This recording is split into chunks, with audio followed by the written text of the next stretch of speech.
here. I'm hyped. You're hyped. We're all hyped. So, whoa, Scream's doing something funky again. Okay, we're good. We're live. Hi. Sorry. I have too many things on my monitors. But we're here with Beyond the Mountains of Madness, episode 2. So, hello and welcome to Encounter Roleplay. Everyone watching on Twitch, you're awesome! And everyone watching on YouTube, you're also awesome! But we super hope you could join us every Tuesday from 5 to 8 Eastern, right here for the live show. Today, it's episode 2. So, we're gonna go around, cast and crew, say who we are and who we are playing. We're gonna start with the lovely Renee. How are you? Who are you? Hi, hello, I'm Renee. I am very excited to be back for episode 2 and very nervous because I know it can only get worse from here in the best way possible. And I will be playing Lois Greenaway, who is a somewhat nervous scientist on her first big project, heading to Antarctica with her best friend and a couple of people that are new friends. And things are getting chaotic already. Lovely, lovely. Fantastic. Can't wait to see more of her. And we're going to go down from the lovely Renee to Crumpler64. What's up, dude? Not much. Oh, sorry. I am playing Baxter Wiggins. My profession is the artist, but I am in the expedition here to be the cartographer for this group. Essentially, this is the most adventure Baxter's ever experienced, and it's only been 2 days. So, he has no idea what to expect. And has he been up more than you do? Maybe. But it's too late to back out now. This is very true. It's obviously too late to back out now. You're just getting started on this grand adventure. And speaking of people who have had a lot of adventures so far, we're going to say hello to our lovely and fantastic Jimmersion. Hello. Hello, everyone on the internet land out there. I'm Jimmersion, Jim Moreno, freelance writer, geek journalist, and for this Beyond the Mountains of Madness, I am the outdoorsman, the survivalist, and I also specialize in the structural engineering aspect of the expedition here. I'm the old man of the group. I've been on all the expeditions so far that the Starkweather team have been on. And I'm helping lead this new team and then watching them as they go through their first time, remembering my first times. So hopefully it won't be all our last times, but that's a possibility. Hopefully. That is a good attitude to have. Optimism is nice in Call of Cthulhu. It's refreshing. It's a good thing to have. Keep you going sometimes. Mm-hmm. So someone who just keeps on going and has so many projects, Little Cup of Joe. Hello. Yes, indeed. Hi, I'm Little Cup of Joe. You can call me Jess or Joe, depending on how many Jessicas are in the room. I will be playing Lena Stoddard. She is a recent graduate of the archaeology program at Miskatonic University, going on this expedition with her best friend, Lois, and all these other wonderful new friends. Specifically, she's hoping to find some answers about that last expedition because her dear Professor Percy Lake was one of the folks who did not come back. I'm sure. Yeah, I'm sure everything will be fine. Speaking of everything's fine, we've got a fantastic pilot, and that's always what you want your pilot to say when he's flying a plane, is that everything's fine. So, pro starter, Tesla, no. All right. Hey, yeah, I am pro starter, and hopefully everything will be fine. We won't drop off. And I am playing Hayden Stewart, ace pilot and wannabe famous boy. But I'm super happy to be here and just hang out and do this awesome stuff. Excellent. And last but most certainly not least, we have a Holotail. Hello, I'm Holotail. I'm playing Sebastian Wintercroft, a psychologist and doctor who is on the expedition to help people out in the mind and in the body. Excellent. Now, before we get fully started for today, I'm going to remind everybody that we are sponsored by Fantasy Grounds, our virtual tabletop of choice. All the roles that you see here tonight will be using Fantasy Grounds, which you can try for free at fantasygrounds.com. You can also get, for your in-person games, all your minis from Wayland Games. You go to waylandgames.co.uk and get yourself all the minis you want. They've got D&D, Warhammer 40k, and you can get them for 20% off. Finally, Tabletop Loot. They provide fantastical dice, which we give away when we hit our stream goals. Go to tabletoploot.com to see what kind of sets you can win. Speaking of Tabletop Loot and stream goals, when we hit 20 retweets, we give away a free set of Tabletop Loot dice. So, retweet the tweet. That's right here. I'm gonna put it in chat. Tweet.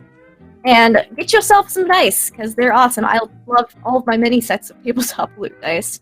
And of course, you can always donate to affect the game. We have Nat 1s and Nat 20s, which in Call of Cthulhu turn into 1s versus 100s. So critical failures, critical successes, wild magic surges, and this month's special Table of Pets. So you think someone needs a pet going into the Arctic? Donate them a pet. Who knows? It could come in handy or it could die horrifically. We'll find out. But without further ado, the Arctic isn't a safe place for a lot of pets. Just throwing it out. Without further ado, let's get started. So, a brief recap of last week's session is we got to meet all of our lovely, fantastic investigators. They were at the hotel. I have the name right here. Just can't see it. They were at a hotel, and they met up with Starkweather and Moore to discuss the details of the expedition. They had to-do lists, things to check up on, people to check up on, and so they ran around doing a bit of errands around town. However, things weren't as good as they should have been. Hayden went to check out the planes. They were fine. The next morning, however, one of them that was already safely packed away had been tampered with, so he personally oversaw transmission of that plane to their vessel for their voyage. Other members of the expedition discovered before their photo shoot the next morning that Miss Acacia Lexington, millionaire and famous local lady of New York City, was deciding to go to Antarctica herself to be the first woman at the South Pole. Which Lois and Lena said, we're going to be the first ladies, and we're scientists.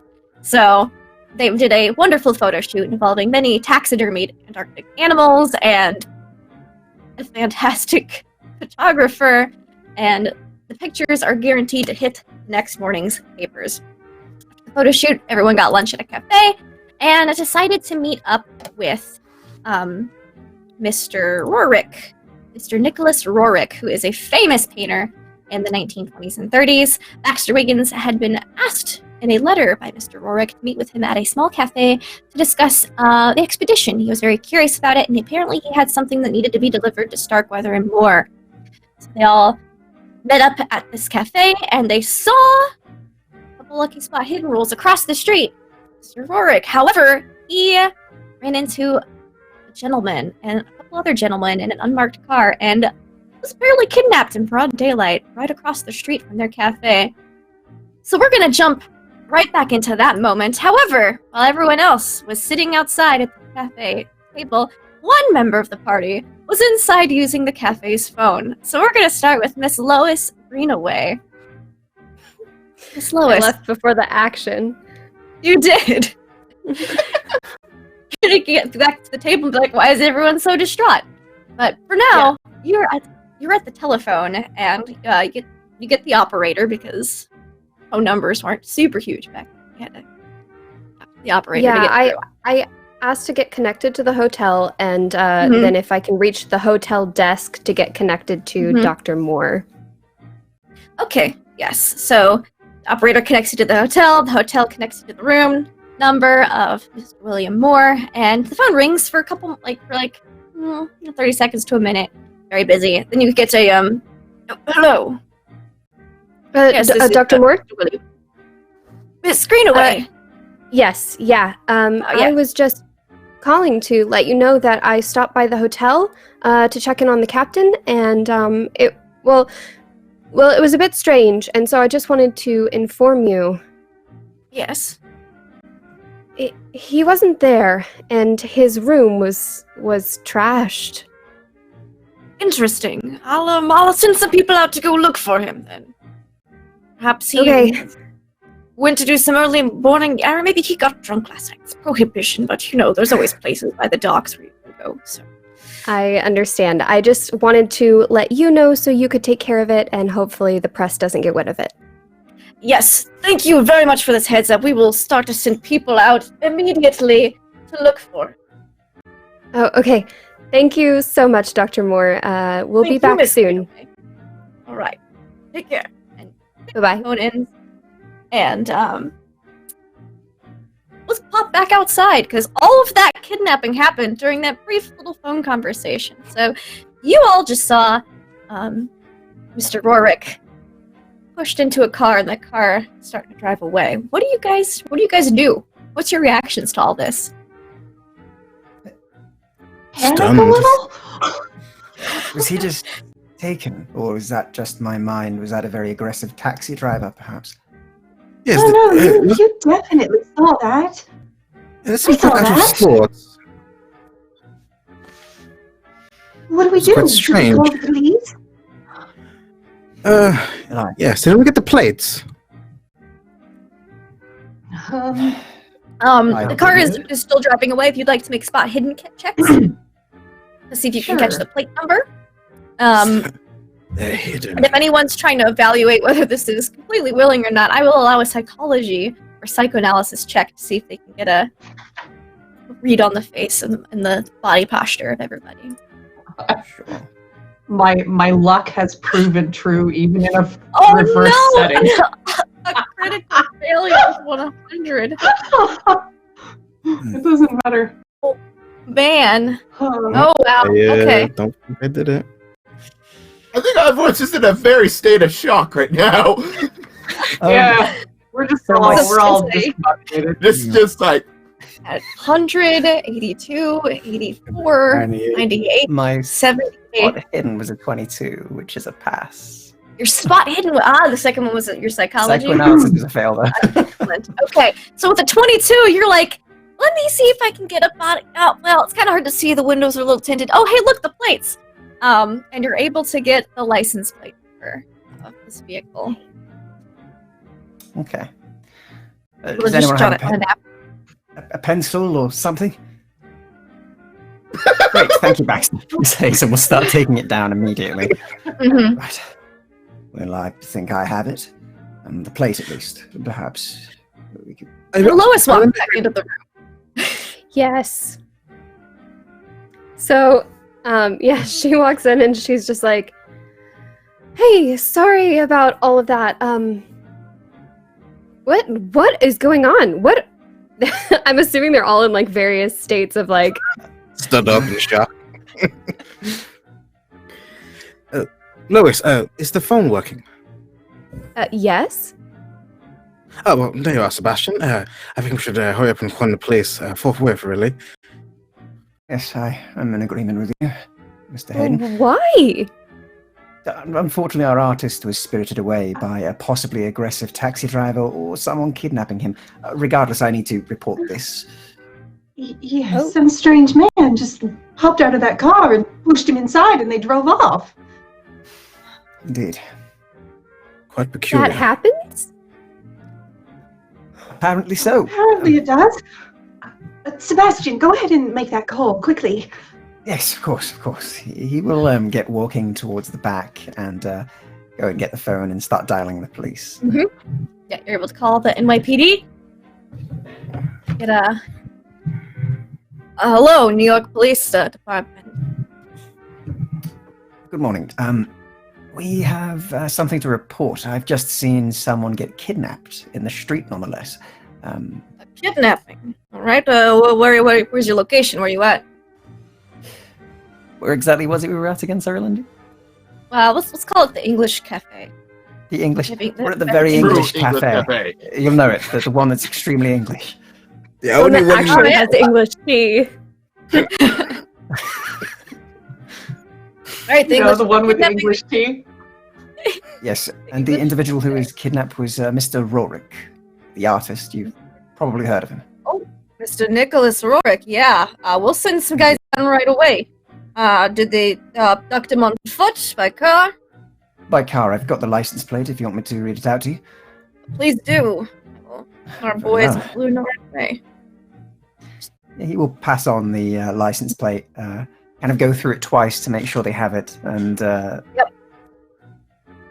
You hear like voices in the background, like as he kind of like holds the phone and yells at some people. He goes, "All right, and who is providing this information as a key witness? How many witnesses are there to this kidnapping?" It's like, there are 4 of them, including myself, and my name is a Dr. Sebastian Wintercroft. all right, Mr. Wintercroft, you all just hang tight right there. We'll have our some boys over in just a moment. Certainly will. Thank you very much. All right. Hear a click, and you have alerted the police. Lois went over to Lena while the phone call was being made and just asked for details, everything that had happened. Yeah, I think she would have kind of given her the rundown in a somewhat flustered manner. She's still a little baffled at that whole situation. Yeah. So, Noah, we wait, I guess? What does one do when there's a kidnapping besides call the police? I don't know. I've never been a witness to a kidnapping before. It's, Why did they kidnap Mr. Rorik? I couldn't think. Well, when I shouted to him, he seemed quite panicked, and then we all saw him get pushed in the car. I mean, he's an artist. Maybe he owes some debts. Struggling artist and all that. Oh goodness, you Had a don't gun suppose before he pushed him in the vehicle. Something you very don't suppose serious. it was gangsters, do you? Oh my God! I shouldn't think so. I mean, but who can tell? Baxter, you're one of the artist folk. You have any kind of insight on this? Anything that we've got on your community that may be helpful? I'm sure when the police come, they'd like to know any leads you might have. I'm just as baffled of you because, again, artists is where they're not really getting in trouble. The only thing you really get in trouble is deadlines. But again, never to a point where someone would point a gun at you. I would certainly hope not. Lindy, Is this what we can expect now? Is this what being famous is? Yes. sorry, out of curiosity, Ken, as he's kind of finishing up and putting the phone down and taking a breath to get over the phone call and compose himself, can Sebastian think about if he has any patients that see him from any of the less legitimate sort of areas of town that might have said anything in their sessions with him? Certainly. Let's see. That sounds super fun. Give me like an idea roll or a history check. An idea roll would just be in your intelligence. Right, okay, cool. Yeah, idea. So, trying to beat a 75. With Nice. a 5, you don't have a lot of clients from, those kinds of circles, but you definitely have a few. Well, I haven't mentioned anything recently in your sessions. You probably know a guy who's got his ear to the ground. These kinds of circles. Probably hit him up for information. Great. In which case, he'll head back through to the others and sort of look over them. I've reported it. I might know somewhere to get a little more information if you're interested in doing something. Direct, you mean? We don't just let the police handle this? Well, I mean, of course the police will handle it very well, I'm sure, but I can't help to get some extra information, I'm sure. I know a person who I could ask. He might know of what's going on with Mr. Rorik, perhaps. Well, I certainly didn't expect the adventure to start in New York before we even boarded the ship. That is Call it true. a test speaking for of expedition. ship, Although speaking of the ship, do we really have time to get ourselves involved in this? You have about 5 days before the ship takes off. So you had a week, and and you're like on the second morning. I mean, Obviously, I'm all for helping that poor man. I would say What did the it'd be police worth say, it. Mr. Sebastian? They said they were on their way and to hang around for now, and they will get information from us when they arrive. Of course, we'll have to make sure to give them that, but after that, we'll be free, I imagine. So unless they have any other information that they know of and can resolve it, we can see where we go from there, of course. It will make for an exciting few days otherwise. I mean, your idea of excitement, dear fellow, is quite different to mine. I'm no PI. Very well, neither am I, but we do have the son of one. He says as he looks over to Baxter slowly. What do your mothers have to say, Baxter? So,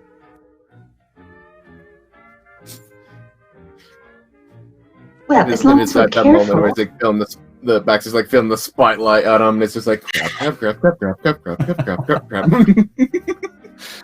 About 10 minutes, 15 minutes after you call the police, you see a car pull up, and there's a policeman driving it, but also a man in a suit with a kind of like a Stetson hat, not a Stetson, almost like a fedora. Might be the word I'm looking for. He comes out and he's got a lit cigarette, and he's kind of looking over some notes, and he walks in just through the gate of the restaurant leading out to the sidewalk, and he says, "You any of you Sebastian Wintercroft?" That would be me, sir. All right. Sorry to meet under such unfortunate circumstances. My name's Detective J.J. Hansen. I will be on this this kidnapping case of Mr.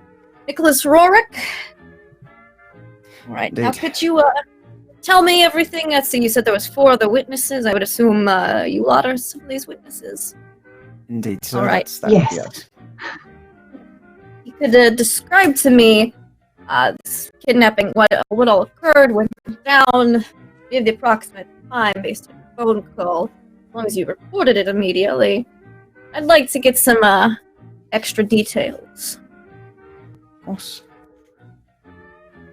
Baxter, I right. believe you had some earlier details on what happened, the exchange, so to speak.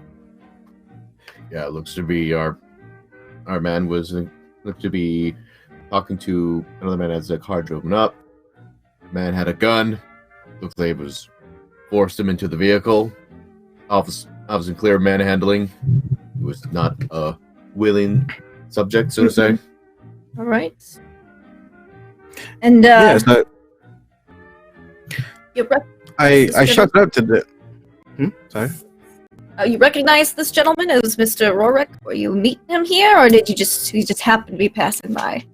Yeah, we're meeting him here. That's why we came to this specific location to meet him here. And it looks like before he could properly meet us from across the street, that's where we witnessed the whole event. Interesting. And you had something to add, young sir? Yes, just that I had shouted out to the man just to inform him that we were here, and he began to get startled and gave me a quite horrifying look as I was begging out for help, and that's when he got shoved into the car. So it was a quite harrowing experience. Hope the dear man's all right. Hopefully, indeed. We've got New York's finest searching the streets for a car with that description and the license plate that you gave us. We will, of course, let you know if he's found. Hopefully he will be found soon, as Mr. Rorick is definitely an important member of New York society, let alone globally. So we are doing our utmost to locate him as quickly as possible.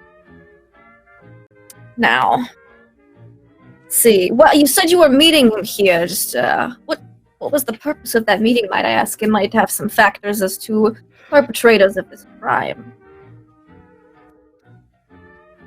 He just simply said he had something to give us for going on an expedition. It'd be basically items they give us to our benefactors and such. Oh yeah, you guys are that Antarctic expedition, aren't you? The Starkweather Moor? Yeah. Right about Yeah, Get that's right. chaotic. Indeed. All right.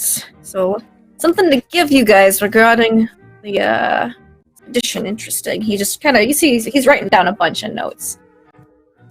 All right. Well, if you have any questions or you remember anything else about this meeting or what he had to give you guys, please call my office, and he'll kind of like write on the back of a business card his office number. That way you don't have to go through the whole department and get rerouted to me. This is obviously a very important case. Oh, that's Sorry, this is it. Sorry, again, kind of laggy, so I'm jumping it by accident. What was his name again? Sorry, I just wanted to ask. Officer J.J. Hansen. Hanson. Okay, cool. Thank you. All right. So, I think I've got all the information I need here. I'm going to ask some of these other people at the restaurant, see if they saw anything as well. They can add and contribute anything.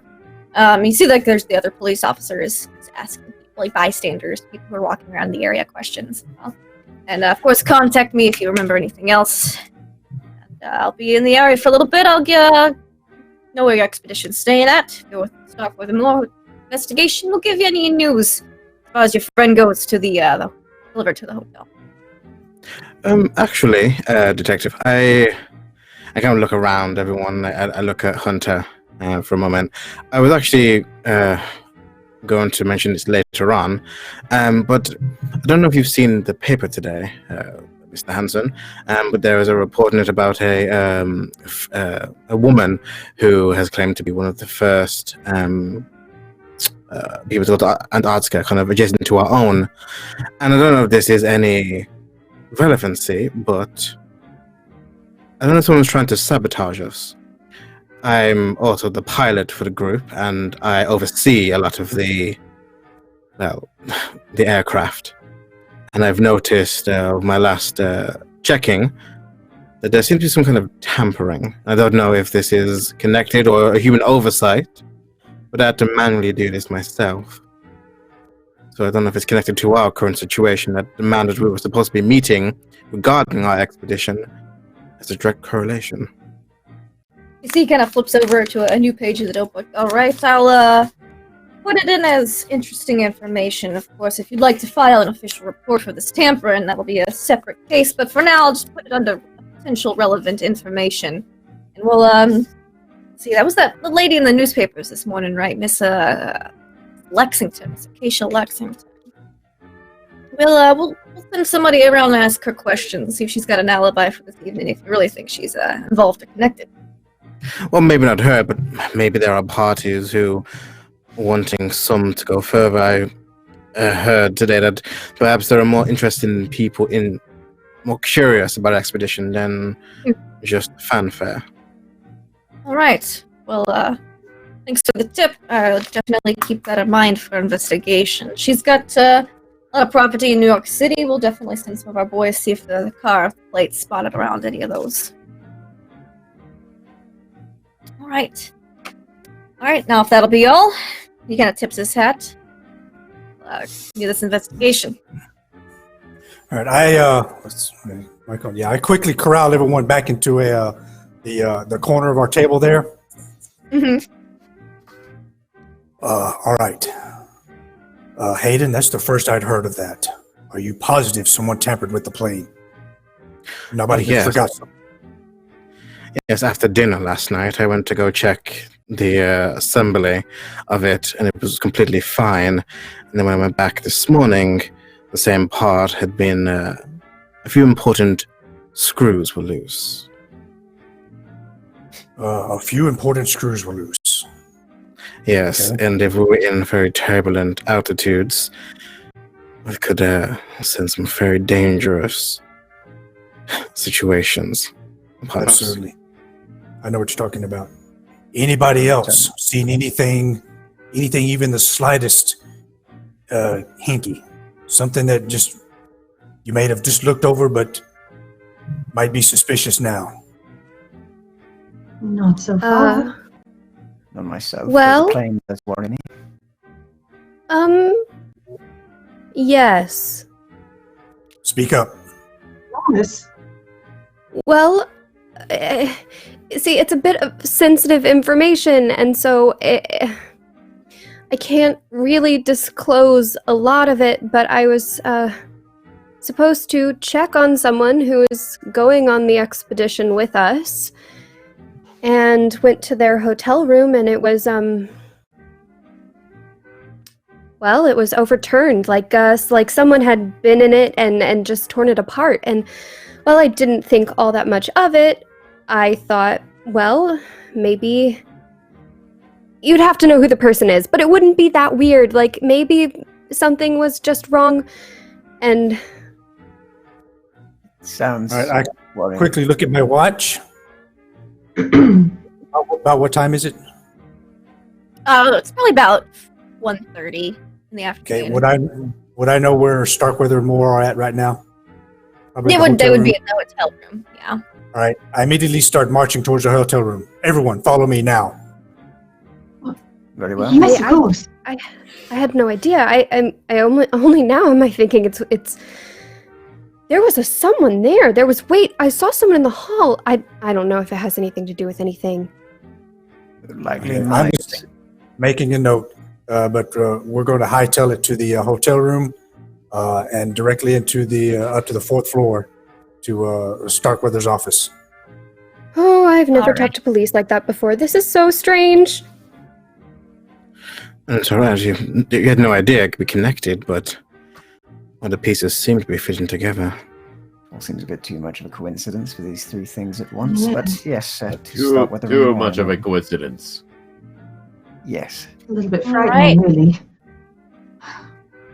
So you guys, it takes you guys, as the English cafe is about you get a taxi. It's maybe about a 20-minute ride. It's a little bit on the other side of town, but you can easily get back to the Amherst Hotel within the half hour and march right up to Starkweather and Moore's office. Here's that. Starkweather's on the phone and Moore is kind of filling out paperwork. Copy that. All right. Moore's probably seen this intent look on my face before. Sir, something's Yes, going on. What is it? What's going on? Just kind of shuffles I papers. I have not witnessed anything directly. The rest of the team here has. I'm going to have them related to you. But it's information that you definitely need to hear. And I'll have everyone sit down in chairs and then relate all the information, all the details they want to relate. Spill it out. I'm taking notes all the time. Good. I believe Miss Greenaway checked in with me. About 45 minutes ago or so. Was still concerning the captain of our expedition. He apparently wasn't found in his hotel room as he should have been. But as far as anything else is concerned, I'm uninformed. Please enlighten me. I'll tell him what I found and reiterate everything. It's quite peculiar. Quite peculiar indeed. We made sure that the mechanics working on the planes were very reputable. Must have been. Sounds like sabotage. I would be. Yes. Sabotage is the case. I would be greatly appreciative if you all could get down to ship and make sure that everything is double check what's going on there. We're loading on a bunch of I believe the food supplies today and some of the cold weather gear and equipment just to make sure nothing is. We'll make sure a tighter watch is put on the boat itself, but double check the equipment as it goes aboard. I think that would be most wise. Perhaps then we could see if everything's good going onto the ship. And no one else, aside from those already vetted, get aboard. We could see if it's someone on the ship who's tampering with things or if it's an outside source.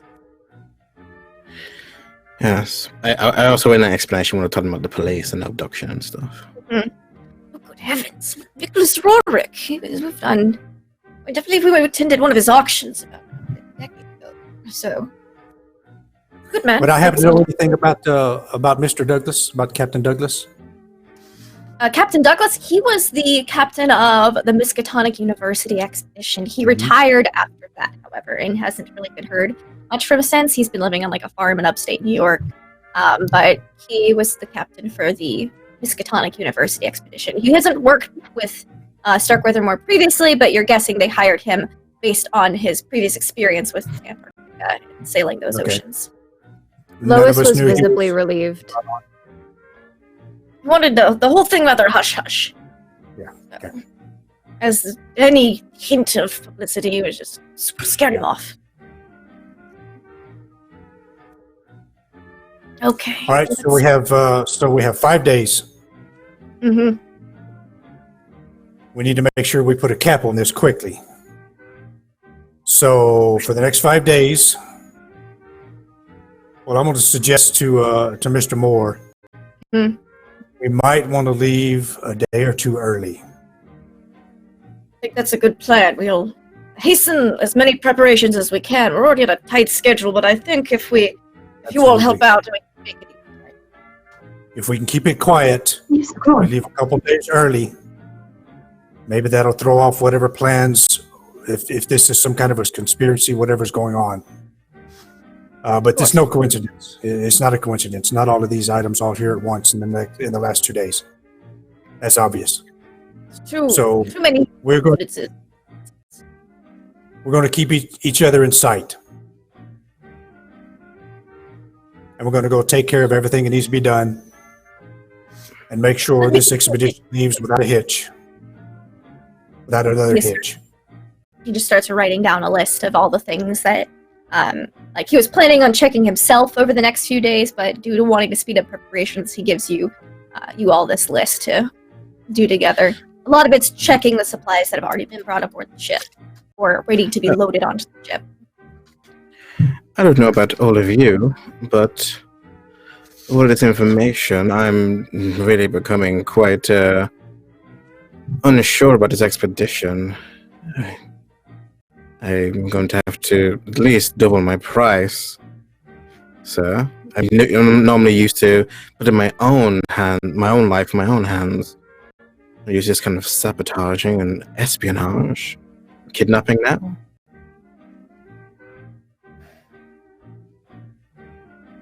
I'll turn and look at the flyboy there a little sternly, but I don't see anything. This is Mr. Moore's venue. Well, I will say that this type of, with as much publicity is going about this expedition, and there's always some interferences. However, to this level, it definitely seems to be sabotage. We can definitely negotiate a price increase. However, you see, he kind of looks over a page, and it's just numbers and such. For those of you guys would have known this, or I did some math today converting 1933 prices to 2018 prices. The cost to rent the Gabrielle, which is the name of your ship, per day, including insurance, is $2,000 in 1930. That's about $38,000 a day. This is about almost a $5 million ship, you guys, in 2018. So. Wow. Spare no expense. Spare no expense for going down to the bottom of the world. And so he goes, well, if you would like to stay here, I'm sure we can negotiate some hazard pay for you, as this is completely unexpected. I suspect some small-time sabotage, something, kidnapping. Has never had that happen before. Maybe it's something personally related to Mr. Warwick, hopefully. Not the expedition, but I suppose we won't know till the police get anything. And he kind of just starts... I can cover the danger pay, if that is what you need, Mr. Moore. It's nothing off my back. Do pay Mr. Very Hayden a little more. Mr. Wintercroft. Very kind. I'll put a reassuring hand on Mr. Moore's shoulder. Yes. Sir, Thank I'll handle it. Thank you. Just make sure he knows. And motion to Starkweather there. Yeah. You hear he's just on the phone. Like he's pacing like the whole 3 feet he can pace while connected to the earpiece. Yeah, the little phone. Yeah. Walk over and shout into the box a little bit more, and then just walking along. All right. waves at you guys, but then it's just Doing about face. Gather everyone, exit the room. As we're going down the hall, look at Sebastian there as I have a thought. Your driver, can he be trusted? What does he have access to around town? Well, my driver can be trusted. Yes, he was with my wife's family for many years before that, and then he's been with me since. He's very trustworthy, loyal to me. Call him. We're going to use him from now on. We're going to switch vehicles. Very well, sir. Will do. He says he'll try and find somewhere to give his good old friend a call and get him to essentially know that he's going to be his personal driver for a few days, at the very least. excellent. So you call your Old Bertie. Yes, old Bertie. And he says, of course, sir. And he no problems being you guys' driver around the area till the ship leaves. As he's like, this is my next 5 days of work before I have it easy around the house for a few months. He's not worried about it at all. So yeah, for sure, he was able to. He'll takes him about another half hour to get from where he was, what he was doing at the house, to drive the car over. But you're able to kind of swap vehicles. The new driver. He actually has to bring over the longer car in order to fit everyone inside of it. It's rather spacious. So. And everything is staged at the harbor, correct? Is being loaded onto the ship right now? Yep. Almost everything. There's a couple things that are still waiting to come in, but like 80% of it's there waiting to be loaded onto the decks and stuff. Right. You know, they're going to put all the harbor. stuff up there. Yeah, and then they'll do the fuel and extra stuff at last. So I know that's all the equipment. All right, we'll head to the harbor and do a check on there. Maybe send Birdie out for some to get us all some food because we're going to be here a while. Mm-hmm. He can go pick up y'all's orders at the British cafe, at the English cafe that you guys kind of like sat down and started to order, and then you guys left. So he can go pick that up before you get over. Right. Make sure it's paid for also. We forgot to do that. Yeah. There's a kidnapping and then they stole all this food. No. So as everything's being loaded onto the ship there, everything is as normal routine expedition standard operating procedures go. Everything is color coded. So all your departments, science, cartography, artistry, all the ship stuff, everything is color coded. So you can easily find out what boxes, what crates hold your equipment. And then I just say, okay, everybody, check everything. And then check it again. And we get to work. All right. So we've got all the flight equipment is color-coded blue, sciences is green, cartography red, medicinal is yellow, communications is orange, camp and travel is brown, and weapons explosive black. I'll throw it in our little chat thing for you guys just to reference. Oh, good, because that was fast. And you guys can basically check your own equipment. But that's just so you guys can know for the future for the color referencing. So who wants to look over their equipment first?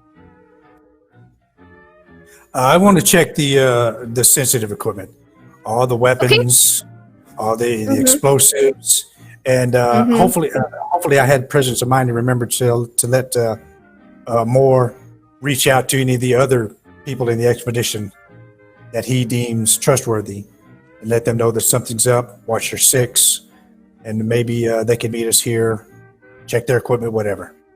But I want to check the sensitive equipment there first. Sure. Give me a spot hidden check to look over this equipment.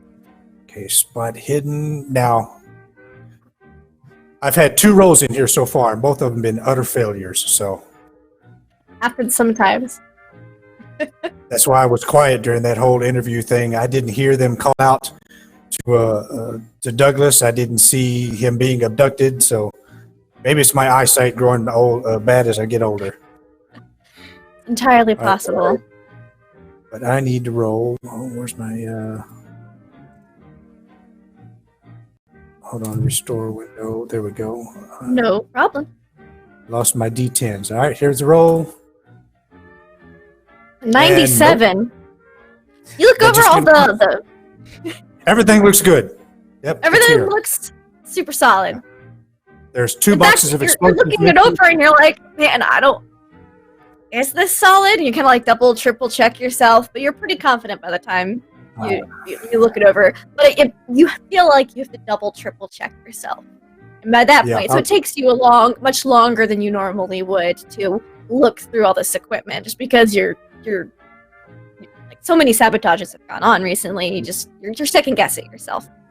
Yeah, I'm just not popping the crate open and looking inside it. I'll pop it open, lay the sides out, and then piece out each little piece of equipment. So I'm taking my time. Awesome. And who wants to look over their equipment next? I'll check. I imagine we can Lois write and I our might check sciences. together, probably. It's a team effort. Yeah. If you're doing it together, I will let both of you roll, or one of you roll with advantage. Why don't you roll with advantage, Lois? I should have Okay, rolled dice. yeah. Yeah. It never ends well. Okay.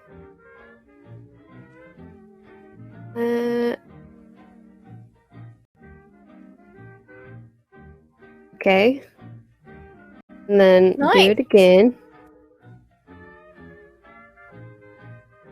16. All right. You're Okay, able to so look 16 is through.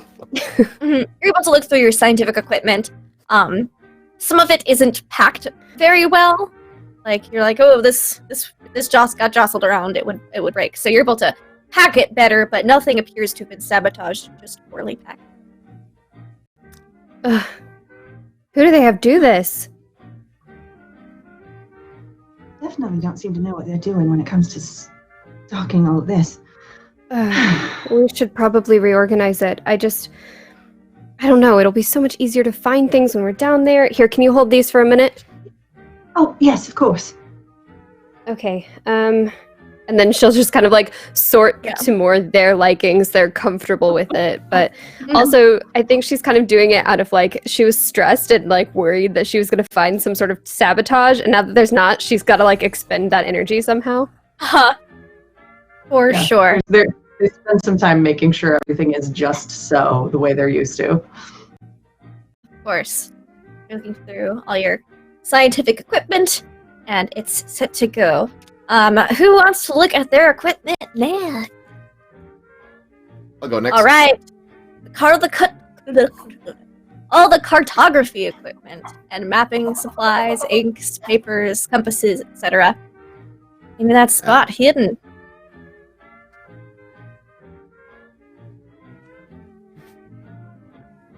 No bueno. No. Okay, so maybe it's just the paranoia you guys have after seeing someone Yeah, kidnapped. that's sure not having a good day.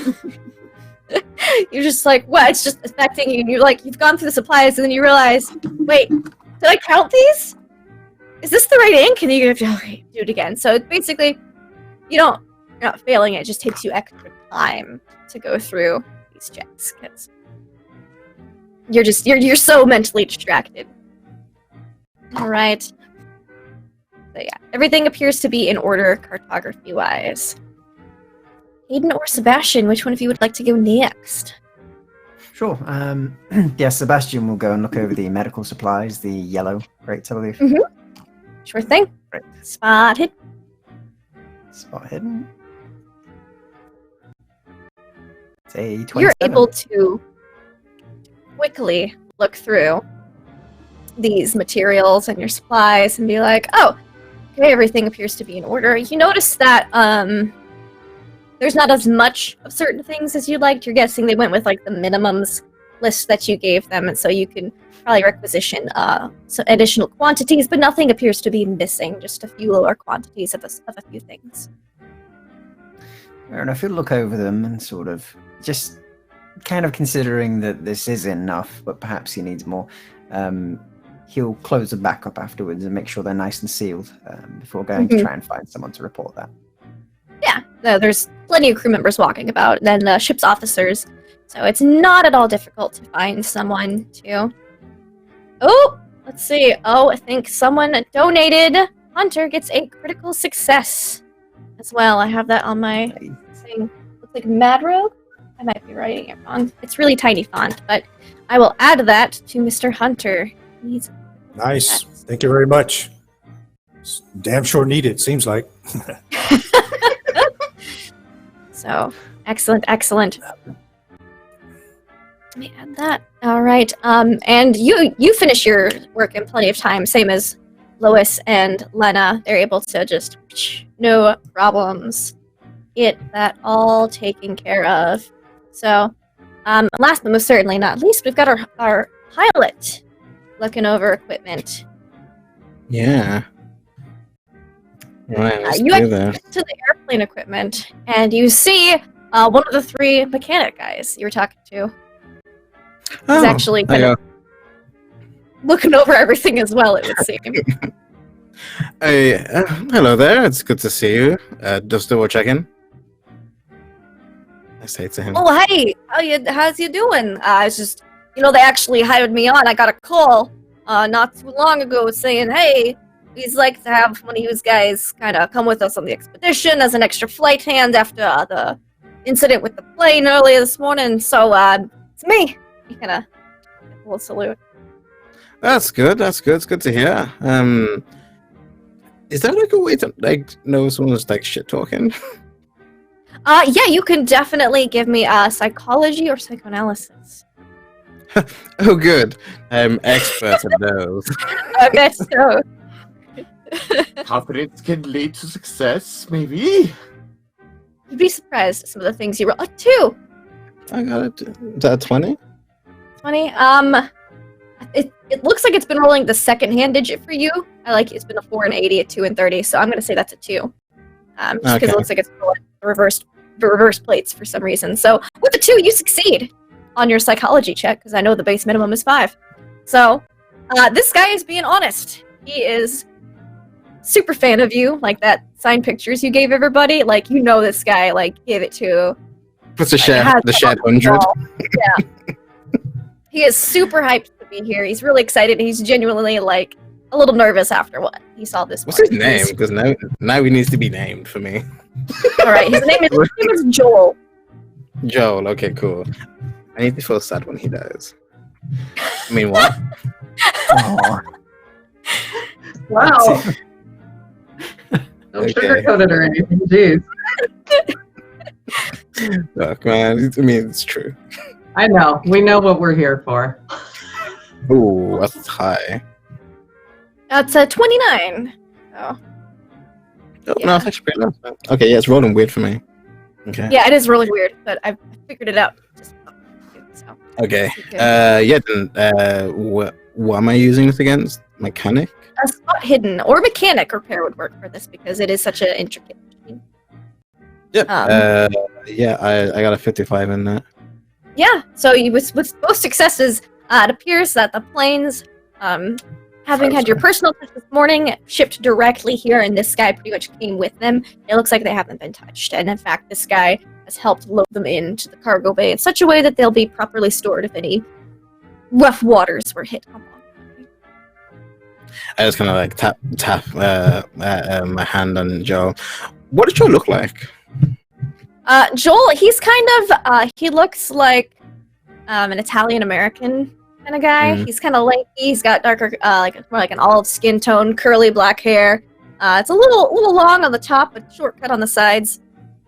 He's about 5'10", 5'11", and he's got kind of grease permanently around the cuffs of his sleeves from working on airplanes and other mechanical engines. I kind of go over to Joe and I kind of pat him on the shoulder and go, "It's a good job. It's everything seems to be perfect." And I kind of look at him and I go, "You know what? Later on when we're off, I'd say I need to buy you a drink on me." And kind of I give him a wink, and, walk away. Well, thank you much, Mr. Stewart. And he kind of gives another little salute as you walk out. Now, there's still a couple of categories that need to be checked. Some of you have finished faster. That would be Hayden, Lois, Lena, and Sebastian. There still is the camp and travel equipment. That includes the dogs and the food supplies and the communications equipment as well. I checked the dogs before, and Lena, did you check the food? Mm-hmm. So maybe we should go ahead and do that too, since we've done it before. Yeah. We finished early enough. We can move on. Mm-hmm. Yeah, we'll go check the food. All right. So, yeah, you supervised the ordering of the dog supplies and equipment, and you supervised the ordering of the food and stuff. So now the stuff's all here. It's just waiting to be loaded on, and you can double check that what you ordered is what you received. Okay. So, Great. Lena, These would are you like to actually- do this? yeah. Sure. Give me a spot hidden. 42. Yeah, that's Yeah. fine. So you notice something almost immediately. You're looking through these food and you're like, okay, we got flour, we got sugar, we got salt, we got sardines. Wait a minute. You kind of like open the crate. The crate's labeled sardines, but you've kind of been opening up each crate to kind of double check. Yep, salt. Good. You open up the crate that says sardines, and it says sardines on the outside, but the inside it's just sardine oil. What in the world is this? Big canisters. Is there some like? Yeah, is there somebody that's like that I would have been in contact with to do this order, or that? Yeah, Or like is you he would probably have just here? filled it out with like a bulk requisitions company. So one of the dock hands or the dock master would have been like, yeah, have it delivered here, blah blah blah. There's plenty of dock hands and ship crew. Then just kind of Okay. hustle and bustle Yeah, around the dock. She'll go and approach one with the manifest or the order. Excuse me. They're like, Can I yes. speak with you for just a minute? I'm so sorry. course. Yeah. Yes, we're prepared. We're checking to leave for our expedition soon, and it seems there was a part of our order that was not properly completed. We ordered a number of sardines, and all we have is sardine oil in the order. What? No. The crate said sardines. I saw it myself. Yes, I saw the crate myself too. But when I Ordering looked inside, Oh, yes, I actually opened the crate gotta and be looked at it. that's gotta be a kind of error at the food depot. Shouldn't have boxed that in a sardine crate. That should have been an oil crate. And he kind of like goes over and he looks at it and he's like, "Oh, I'll get this resolved straight away." Sardines, like sardine oil. All right, don't worry. This will be resolved. End of the day, no problem. Just gotta contact the full catering. Of course, thank company. you so much. Thank you for pointing it out. God, Mr. Starkweather would have had my eye. Oil on those sardines. Don't worry, I won't tell him anything as long as it gets resolved. Oh, don't worry, ma'am. It'll get resolved right away. And he's already like Thank you. snapping at some guys, like, hey, this oil off of the docks before somebody gets here. And She'll go back to resume checking the rest. Lois. The rest of the food seems in order, but the bulk of your protein sardines, just many, like it's like a crate. That was just full of sardine oil. So the sardines. Lois, you're checking on the puppers. Well, I am checking on the peppers. So, they actually have a pupper handler, and that's not his actual title. It's sled dog. It's a good title. Right. Pupper helper. With a 4. Speaking Instantly. of pepper handlers, Yeah. The pupper you can handler hear the is dogs barking. It's so realistic. pupper handler, I'm gonna call him that. The sled dog handler is a lady. She has she's kind of getting, she has all the dogs together, and just double checking something, and you immediately notice that these crates that you ordered, they had been custom built to fit into the ship itself. The specific dog crates are large enough that they have room to kind of move around without running over the whole ship. These are not the right size. Here's that they all of them are slightly askew, so they don't fit properly in the ship's like the cargo hold that they're in. They would rattle about and stuff, and the dog handler, she rolled really poorly on her spin, so she's still trying to figure out why these gates aren't closing, why it's still rattling so much, but you've immediately, it's that math brain of yours, you're like, oh, these dimensions aren't correct. Yeah, these are not right. Who placed these orders? Oh, hello, yes, we worked on the order form.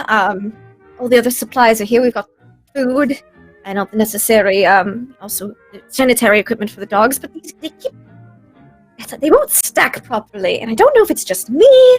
No, it's not just you. They're not.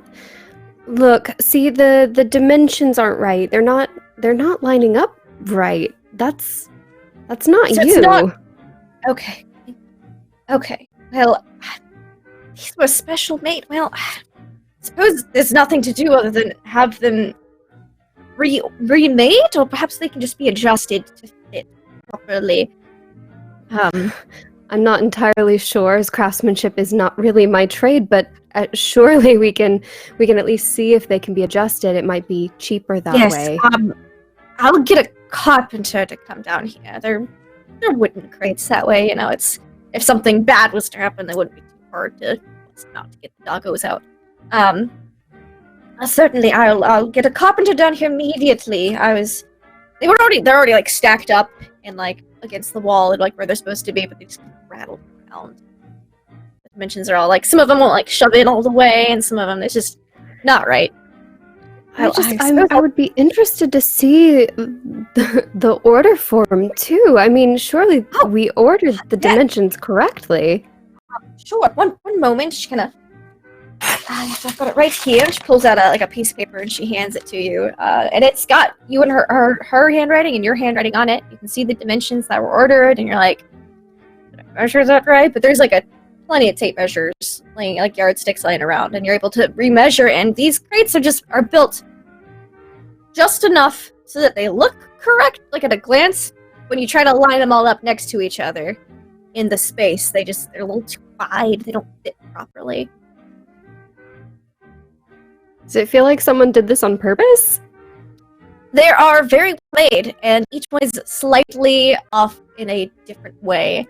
So you would have to guess that it would be intentional rather than an accident. Because if it's an accident, they take like bulk measurements for things like this. They just cut. Right. So if they're all slightly off in different dimensions, they would have to have been intentional. Just on a hunch, it may be best to speak with a different carpenter than made them. Yes, I'm not sure, but maybe someone else, another expert, can come in and help, and we wouldn't face the same problems this time. Certainly. I will definitely consult with Mr. Moore on obtaining a different carpenter than the one that in sort of form. Thank you for double checking. I thought I was going mad, quite frankly, as I ordered them. They should fit. Why aren't they fitting? Am I just putting them in wrong? And thank you. Oh, I understand. Try not to stress about it. There are so many things in order. We'll get this sorted. Yes, by the end of the week. Yeah, by the end of by the end of the week. Yes. All right. And so I believe that leaves there's only one more category that needs. So, Sebastian, were you going to go look over the communications equipment? Certainly. Yeah, Sebastian will go over and have a look at the communications equipment. Knowing very little about it, but he can give it a look over. Mm-hmm. All right. So you look over. You have like a clipboard with all the stuff on it, and because you're not really proficient in it, I'll just tell you. You don't see like everything's labeled. You don't see anything off. The communications equipment looks very accurate.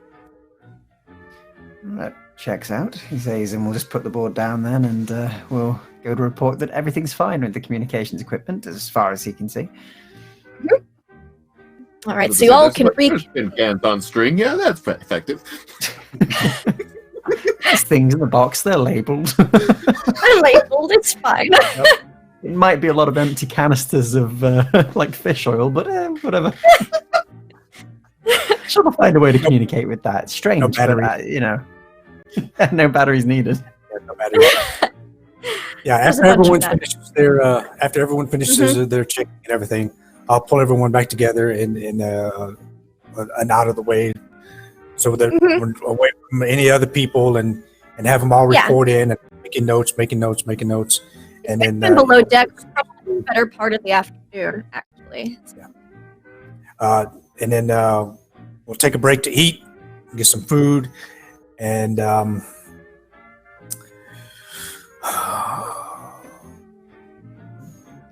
Birdie would bring you guys. Well, go ahead. Yeah, Birdie would bring you guys food, and as you guys are kind of wrapping up your meeting, he'd be like coming to Meblidix.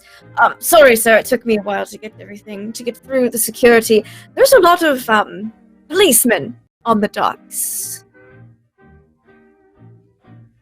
And kind of has like a big bags of food. Sit down and We'll make a place where to put it down. Throw up a couple of some wooden planks or something like that. You improvise a good table. Is something going on the docks? Or mess halls. I believe so. There's a good number of policemen, several patrol cars outside, and lots of press. Everyone eat. I'm gonna go check this out. That barely let me through. All right. Are you sure you do not wish for me to come along with you, Hunter? Nope. Stay put. Make sure Very well. no one comes through this door except me. Of course, we will keep our eye Of out. course. Sure. I'll go just take a look at a distance. I don't walk out there to wherever the police are at. I'm just going to look for a second. Okay.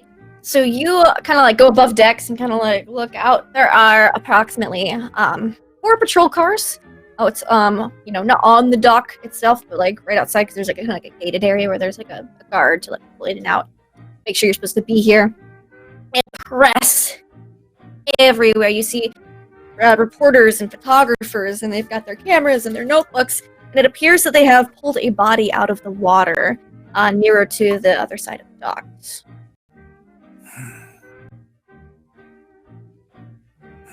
All right, I'll go walk up to the gatehouse, the guard gatehouse. Not the actual gate, just the gatehouse. And inquire with the guard. Yo, man, what's going on? Oh, I found a body in the water just about an hour, half hour ago. Near the ship? No, it apparently was underneath because the way it's kind of like a pier. You guys kind of come out a bit, and the docks are off of it. He says so it's kind of floating underneath, real morbid. He kind of points to an area. It's not too far away from the ship. It's on this you're on Pier 26. There's your ship, and a bunch of buildings for storage of stuff that dock workers materials need. There's a large crane, and on the other side of the dock is another ship.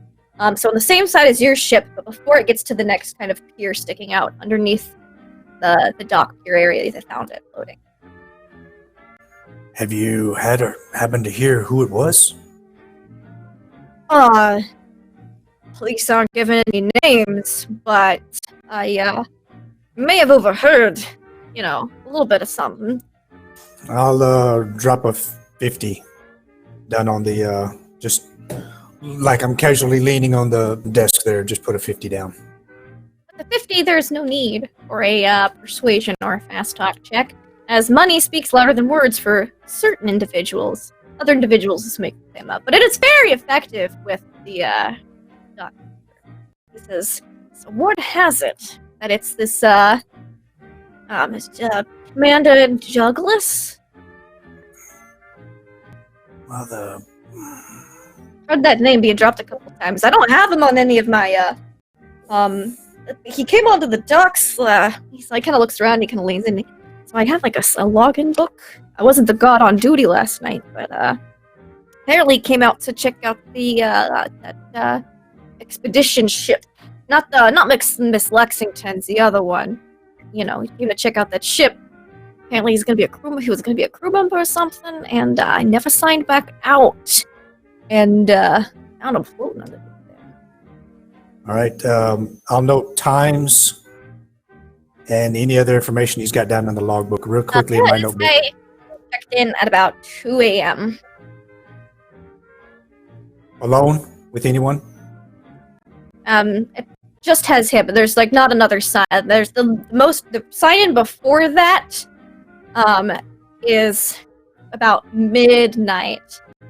Maybe midnight 1 a.m. It's kind of hard to read, but it's post midnight 1 a.m. And that name on the sign-in would be Anthony Southcott. Say the last name again. Southcott. That's the person who signed it, but he signed out as well around 3 a.m. Copy. All right, I'll pat the guard on the shoulder. Thank you very much. Stay safe. You too. Apparently there's people drowning around here. Well, not sure if it was a drowning, but at least not saying anything about that much. I think we all need to keep our eyes out. I'll return to the ship. Return to the room. While that was happening, can Hayden have gotten up and found the telephone? There's no telephones on the ship itself, but there are radios and communication devices. You would have had to probably go up to the dockmaster's post again as well to get a telephone. Okay then. Yeah. Knowing that, he probably wouldn't have left then. Okay. Lunch is very good. It's like French dip sandwiches and stuff. Still warm. Bertie's that good. Oh, yum. Thank you, Bertie. Of course, sir. Delightful as always. I appreciate your hard work, by the way. Well, I do try. So, Sebastian, Yes. Leona, and Baxter, how were your findings then during the Well, overhaul and look? it seems our food order was slightly askew. Oh. The crate of sardines, all it had in it was sardine oil. It was very strange. As in, somebody had ate all of our sardines, or... No, I hadn't thought of it at the time. I just thought we should get it corrected, so I went and found someone at the docks immediately. But Certainly. They were bottled. they'll take care of it. Just thought it worth checking in case we had a glutton on board who had ate all of our sardines. But Was the crate sealed? Like, did I have to crack into it, or did it look like it had been tampered with? No, it hadn't been tampered with at all, so I don't imagine anyone got into it. Well, that's something at least. I thought we might have to start looking for a person who was leaning over and stinking of sardines today, but your version is much better, Lena. Yes. It is a strange one, though. At least you got it corrected. Yes. Yes, they've assured that they will have it corrected by the end of the day. Brilliant. Let us hope, then. As for my own supplies, they were mostly fine. My medicinal supplies were quite good. Only a couple of additional things. They didn't quite pack enough of a couple of things. But aside from that, everything checked out, and the communications equipment all was fine according to my list. Well, that's something. Well, Yes. there was something strange with the dogs' crates too. It was in the dimensions, but I think the strange thing was it was so well done that it did seem intentional. And honestly, I don't think it ever would have crossed my mind if I hadn't been looking for sabotage to begin with. It does seem rather strange. How was it wrong? Was it wrong sizes or? Yes, just off in different ways, like trying to make puzzle pieces that are meant to fit, not fit by cutting off and adding pieces here and there. It was very, very good craftsmanship, but very clearly wrong. Yes. Interesting. It takes Sounds time and knowledge. It very did. It definitely did. I suggested we find a different carpenter to try and fix them, but I'm not sure why someone would like that. Seems so trivial. This is very pedantic, yes. Like someone's really just trying to get in the Kill way us. at every turn. Yep. Sabotage us almost. I'm not knowing about all of you, but with what happened with the last expedition, all of this, the kidnapping, I'm getting a strong feeling of foreboding. Have we had any word from any of the other ships that are due to go out? Have they had similar issues, or is it only us? Maybe we're the only ones who caught it. There is a radio in the captain's quarters. Might be worth us radioing in. Double checking with them, just in case. We don't want their plane falling apart, like you said, or them shipping off with crates of sardine oil. It seems like a rather dangerous time overall. Yes. Should we get Hunter to deal with that? He seems to have more of a run of the ship, so to speak. I mean, I like Hunter, but we don't know what's going on. He's a part of this expedition. Very true. Well, I'm sure they'd speak to a celebrity. To be fair, I'm almost washing my hands of this. I'm used to being in dangerous situations. I consider myself a brave man, but normally it's my life in my own hands. This is all meticulous work. Like, this was meant for us to find out in the worst possible moments. Well, if we had found out about such a thing in that moment, Hayden, I'm sure you would have been the one that could have sorted that. Whilst it is more dangerous this way, I would say you're still an asset to this expedition, and I'll see to it you get a bonus. If not them, then I will pay you. I'd rather have a good pilot on our side, just in case. But yes, it is rather silly legwork, isn't it? It really is. Perhaps pack some of your own personal medical supplies, just in case. I packed some already, just in case of that. They will be used for our own personal use, so to speak. And I think Hayden like sits back and breathes deep in his cigarette. Is there anything else that you found, Lena? Nothing of note, no. Other than our science equipment was packed completely haphazardly. Really? That's not completely out of the ordinary, to be perfectly honest. If you don't exactly know what they do, you don't exactly know the best way to pack them. I wish they would have let us do it ourselves the first time. Definitely. Was it all okay? No damage to it or anything? Any sensitive instruments? Lois found one that was slightly damaged, didn't she? Or not? No. Okay. No, everything was in perfectly working order. It was just a mess. That's a relief. Yes. Yeah, definitely starting to see this as being something that someone is, well, playing with us, sabotaging us, or at least in some You way. suppose perhaps it's that Miss Lexington? Perhaps. I can't say I know much of her, well, her opinion of our expedition to that extreme. It seems rather criminal almost. Plain. Now, Lena, you and Lois would have noticed this, having paid special attention to the newspaper article about her this morning. I read it like 4 times. Yeah, Miss Lexington's ship is actually because there's the dock here you guys are on, and your ship's on this side. Her ship's on the other side of the pier, so on the other side of the dock buildings is that her ship on. So you guys are parked at the same pier, just on different sides. Her ship isn't very far away. Well, I guess we could go and give her a visit and just check that everything is completely fine with her ship. I'm sure everything is completely fine with her ship. I'm sure, but well, we can have a social, can't we? Oh, make nice with our potential rivals? Of course.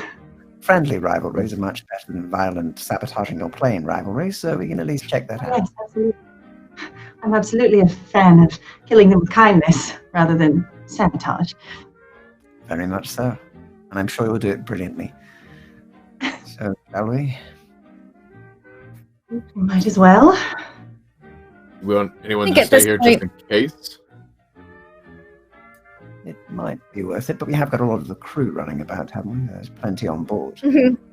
Well, there's dozens of people on board the ship, and at this point, I think Hunter would be done talking to the dockmaster and getting back down back to you guys. The door bangs open, and then bangs with a equally forceful shut. Hunter? Everything all right? Welcome back. I look at Baxter. Douglas is dead. What? Oh my god! They're in the process now of pulling his body up out of from the side of the pier. Bloody hell. When did they find this? It seemed it happened sometime early this morning. Oh my heavens. I see. This has gone beyond sabotage. My word. Yeah, We've also found definitely way beyond. Yes, we found some minor issues with the supplies as well. Very minor issues, nothing as extreme as that, of course, but Yep, I have everything noted in my notebook. brilliant. It might be worth asking the other expedition ships if they've had any similar issues. There could be something foul afloat. We were thinking of going and visiting our lovely rival's ship. Is the path still clear to that, or is it blocked off by the police? No, we could get to the other pier. Yeah, it's the same pier, just the other side. So you guys have no problem. Brilliant. Well, this is disconcerting. I definitely think we should all keep each other in view, as you said before, Hunter. I personally would Yes. not like to turn up washing up on the docks before we even set off. Yes. All right, I say, No, absolutely not. At least two Give me- people, perhaps. give me 5 more minutes. Whatever you need. I exit the room, All right. and I'm going to go talk to the ship captain. I mean, So your ship captain is dead. the first mate, whoever's in charge now. Yeah. Who's the new would be- ship captain? You're captain now. Listen, You're you. guessing they're gonna find a new You're the ship captain now. captain. Listen to me. Do that. You're the captain now. Yeah, so I'm going to let him know. We're going to be moving up our departure time. Mm-hmm. No one comes on this ship. Nobody else comes on this ship. Any other supplies that we've got, they will drop them off at the head of the pier, and the ship crew will go out, bring them onto the ship. Nobody else comes onto the ship. Mm-hmm.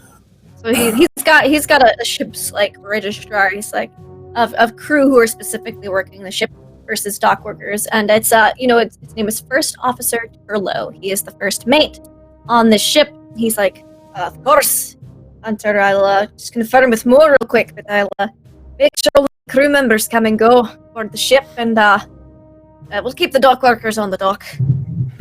I will jot out a quick note. Said when you do contact Mr. Moore, tell him this. And it's 2 sentences about what's happened. And then there's a final word. Miranda. Mm-hmm. Make sure you read him exactly this message. Make sure you read this word last. Certainly. And yes, he takes the note and he like writes something down. He gives some orders, and you see him walking up to the dock master's little house for to use the phone to call Mr. Moore. I head back, grab the rest of the team, right, follow me, or whoever's. I suggest we don't split up again. I think everyone should follow. I agree with you completely. How about we all go? Exactly. I'd feel more safe with yourself there, Hunter, regardless, just in case anything is amiss there. Agreed. All right, then I lead everyone back down to the hold where we just rechecked everything. Go to a smaller, specific black mark crate. Mm-hmm. Has my initials on it. I pop that one open. There's a long black leather case in there. I gingerly pop that open, and you see two weapons. There's a long rifle and a small sidearm. I pull the sidearm out. It's in its case. I clip it to my waist. Lock down the case, the crate. Grab a couple of clips of ammo too. Put the case in the crate back. All right, let's go check out this other ship. Let's. Right. Do you think you're going to need that? Always be prepared. That's where we're getting wrong now. So it would seem. Right then, let's go. What time of the day is it? Are we getting near dusk? At this point of day, yeah, it's getting nearer dusk. It's about, like, you guys had a late lunch, early dinner, essentially. It's probably, because you guys spent most of the afternoon inside the whole double-checking everything. It's probably about 4 or 5 p.m. So as we're passing by the guard shack there again, I'll give a little nod to the guard there. Hopefully it's the same one. Mm-hmm. It's the same one. All right, I'll just lock eyes with him, give him a little nod, notion that we're doing some things. And then we'll go to check out the other ship. The other ship is called the Tallahassee, and that is Acacia Lexington's personal vessel that she has procured for her expedition. Now, do I have any personal knowledge of this Lexington? What do I know? You know that she and Mr. Starkweather had a falling out. Mm-hmm. About 13 years ago, right before her father died. So they've been kind of. Have I met her? We're gonna say you've met her briefly, as Mr. Starkweather was on. Mr. Moore had an expedition to Africa at one point. However, he kind of broke off. You stayed with Moore to make sure all their archaeological stuff was going well, and he went off to go help Acacia's expedition, the Lexington expedition. She was just a member. She and her father were there. Some stuff went down that he doesn't like to talk about. You're not really exactly sure what happened, but they had a falling out during that time, whereas the Lexingtons and Starkweathers used to be good friends. Now they're generally friendly rivals to a certain extent. Right. There's been rumors that he and Miss Lexington may have had a thing at some point, but neither of them will. Okay. As we're walking to the other ship, I'll gloss over those details, that little story, with the rest of the group there, just to bring everyone slightly up to better speed, so we're not everyone walking into this blind.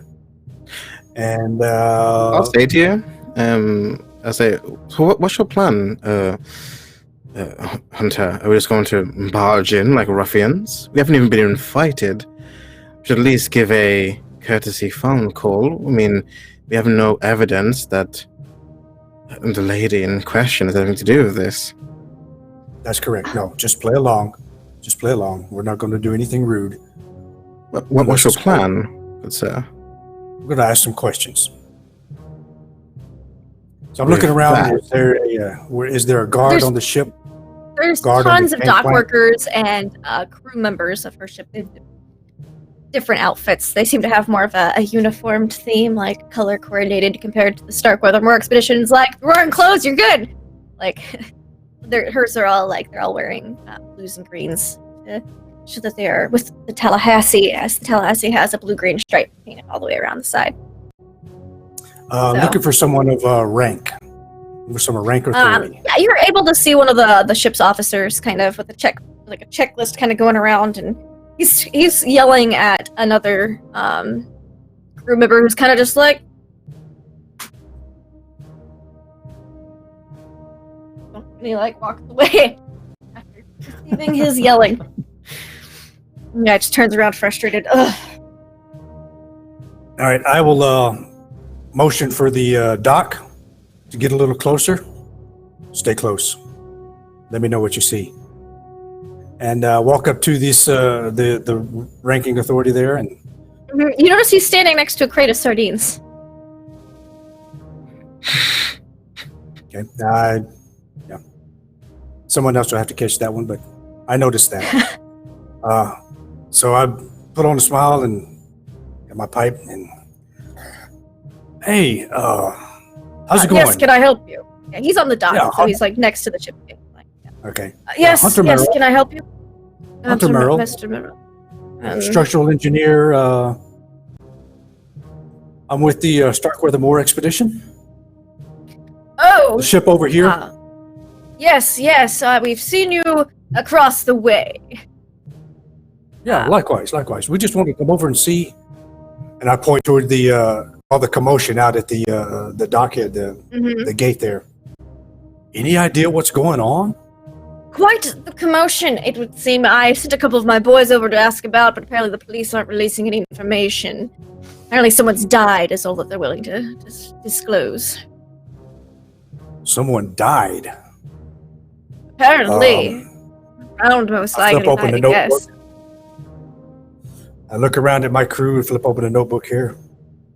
No one's missing from our crew, so I don't know who the poor chap is.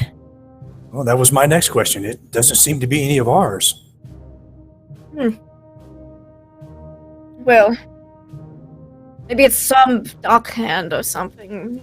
You know, some of the type, they lazy. And you kind of see a couple of dock workers sit back to smoke cigarettes leaning against one of the shanties on the dock. Lazy bums. Maybe one of them got intoxicated and fell overboard. I don't know what happened, but none of my crew, and it's none of your crew, then it's none of my concern, really. Okay.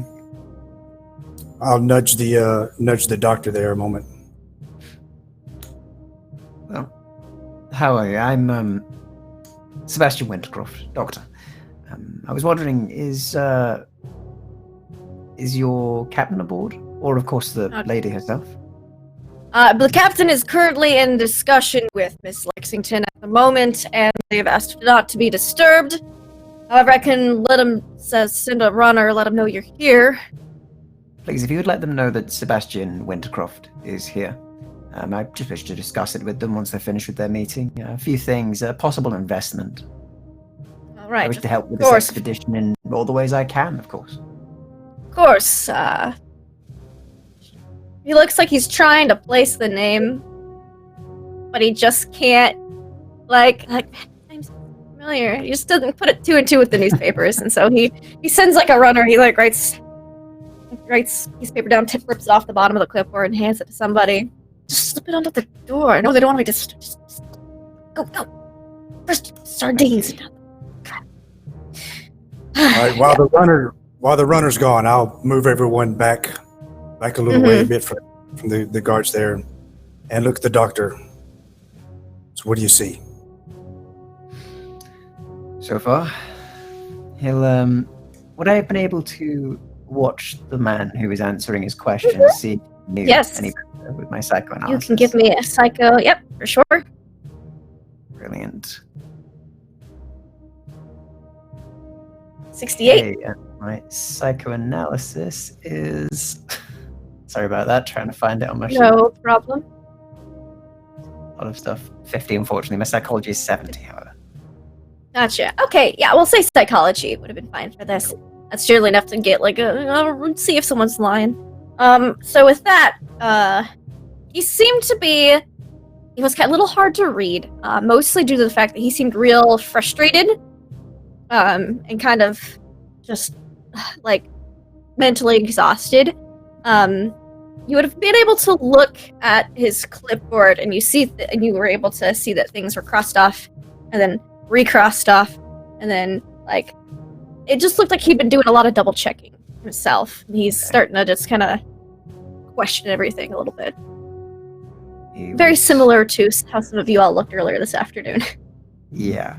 He was looking rather flustered. His list had many crosses through it, things double-crossed, triple-crossed. It looks like he may be suffering some sort of mild paranoia in some manner. Perhaps it is to do with similar issues to us. Perhaps his sardines are indeed like our sardines. Interesting. Perhaps I look at everyone else. Yeah, I look at everyone else. Anybody else notice anything? Y'all can roll spot hidden to see if you notice anything in particular about the docks or the ship itself without getting on board. If anyone is interested, don't have to. Sure. Opportunities. Very interested. That's why I brought all the eyes with me. Uh-huh. I did okay. You got an 18. All right. An 18, a 25. Oh, I don't think Renee saw anything, but nope. Yeah. I think everyone else spotted something. So you, especially Lena, you caught on that they had a crate of sardine oil as well instead of sardines. Okay. You, Mr. Baxter, were able to notice that they were having to, they were actually unloading certain pieces of cargo and loading on some of the same types of cargo, like things that had the same labels, but having to swap out sealed, new sealed ones for unsealed ones. It looks like maybe they were having to replace some equipment. And Mr. Hayden Stewart, you were able to glean, you're kind of overhearing something. Sounds like some of their communications equipment. You saw a bunch of guys with extra batteries running up. Apparently some of the batteries had exploded. They needed to big order new ones. A lot of stuff seems to be in question. I understand the sentiment, Mr. Hunter, but what is Cloak and Dagger if they are indeed refreshing their equipment? And clearly they must be in the same boat as us. Pun not intended, sorry. It was a good one. Well, Yes, I agree. It was a good one. I also agree. You're right. Everyone back to the ship. I'll go. Just look at my watch to the guard there. Listen, we're going to have to postpone our meeting there with Miss Lexington. Give her our grandest apologies, and we hope you have the worst of luck on the expedition. And have a good day. It kind of feels like I walk away. I must have misheard him. I join him. You said it with such confidence. It's been a delight. Let It's not a joke. know that I will see her as soon as possible. Have a lovely day and the best of luck with your expedition. I look forward to you coming back. Yeah, he and looks letting me just know how really- successful you were. Let's go, Doc. See you later, he says, and then gets walking. Lena's prodding after. the pilot kind of I kind of hand back for a minute. I just go, I'm sorry about that. Look, I gotta be quick here. You seem to be sorting through a bunch of stuff. Been having trouble? Maybe. So Yeah, he looks genuinely so confused. after Just worst of luck. bewildered. He's just maybe. You're not really sure what he should disclose. What's my name? I just say, so look, would it be possible to come back tomorrow and cross-reference some few things? We may be rivals, but none of us want anyone to die in the expedition. Who's talking about dying? If our equipment is being messed with, who knows what could happen? Your equipment. I'm just gonna pass on the message to Miss Lexington. And he kind of just confusedly walks back up to the ship. Like falls in the water, disappears. I'll run after the others. Mm-hmm. This poor guy. Where's the lion? He's just kind of muttering to himself as he walks up the plane. Probably had no sleep. Overloaded his brain. Good. This poor guy. I pull everyone back to the room where we were at. Everyone stay put. Don't go anywhere. There's a latrine 2 doors down the hall on the left. I'll go talk to the first mate again real quick. See if we was able to get that message up. Check the batteries as well. The other ship had some problems with their communications equipment. I must say I didn't test them. I just ticked them off the list when I saw them. I'm not really big on the whole communications aspect. Much more of a face-to-face person.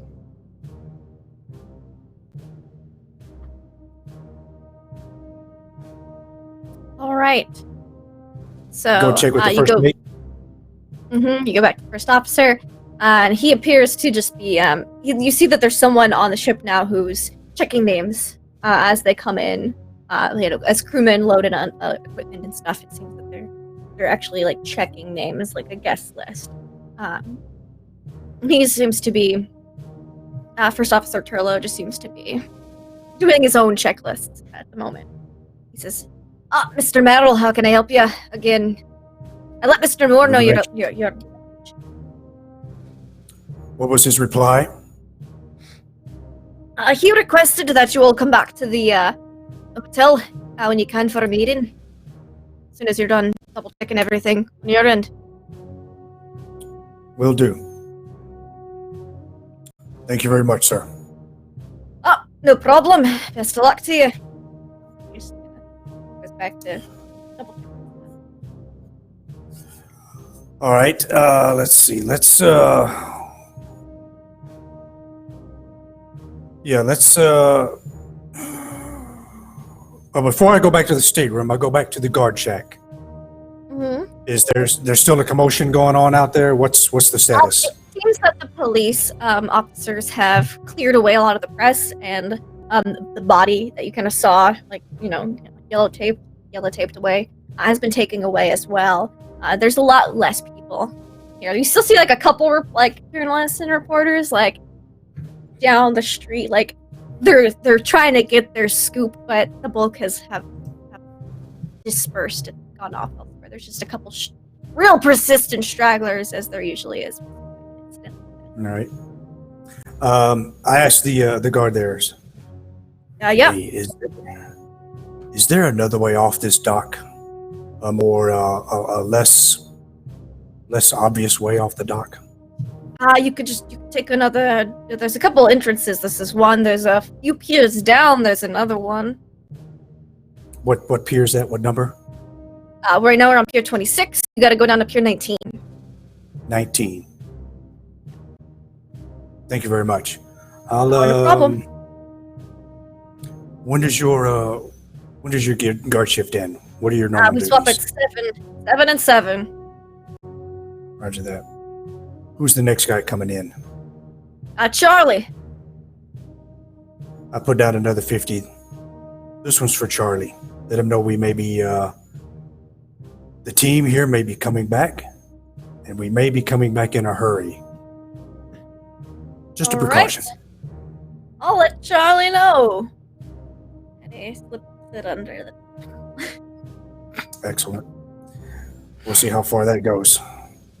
I'll go back and gather the team and let them know we're going to. Mr. Moore has requested our presence back at the hotel. We're going to take an alternate exit out of the off the pier, off the dock here. And where is now Birdie is with us, or is he? Yeah, Birdie's with you guys. He brought you guys That's what lunch, I and he hasn't really left. Yeah, so. yeah, he's still with us. We Okay. have not excused him. All right. It's not Yeah, he's the day he dies. he is the less conspicuous and less known of us. If he would take the normal exit, get the car, meet us down at Pier 19, and pick us up there. Of course, roger that. And he'll go off to do just that. He has no problems with it. No one's looking to take his. Yet. Yeah. Later, he becomes the hero of the entire story. Just Save us, buddy. Yeah, he's the only one of us who survives.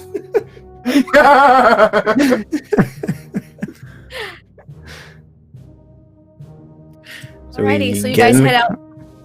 You're 19, get in the car, and go back to the Amherst Hotel. Hopefully, without any hitches. Yes.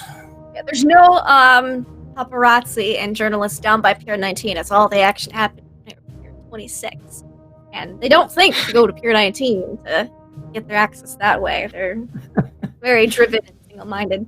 You're betting the ones that did tried at the time of the crime, and they were like, "No, we're not letting anyone else in because the police are here right now." So they got deterred by that and went back here. So you're able to get in the car, drive back to the Amherst. When you get back to the Amherst, as soon as you get there, just pictures everywhere as there are reporters everywhere in this lobby. Especially on the 3rd and 4th floor. They are just take pictures and like, oh, Mr. Stewart, Miss Nana, Miss Greenaway, Mr. Wiggins, Mr. Wintercroft, Mr. Merrill, and they're just, trying to they're basically fighting over each other. It's like having to push your way through. Did you know about the murder of Captain J.B. Douglas? What do you know about the situation? What can you tell us? Tell us more, please. No comment at the time. No comment. I'm What shocked. are you doing? Oh, you're shocked. Yes, please go on, Mr. Stewart. I'm shocked and appalled. You can hear all about it when I get back off of the expedition. It's going to be all in my memoirs. Please take one of my emergency headshots.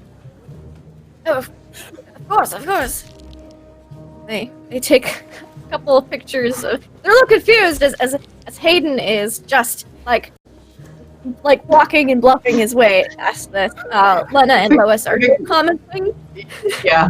I think while they're distracted taking Hayden's pictures, Lena's gonna sort of just put an arm around Lois and book it together inside.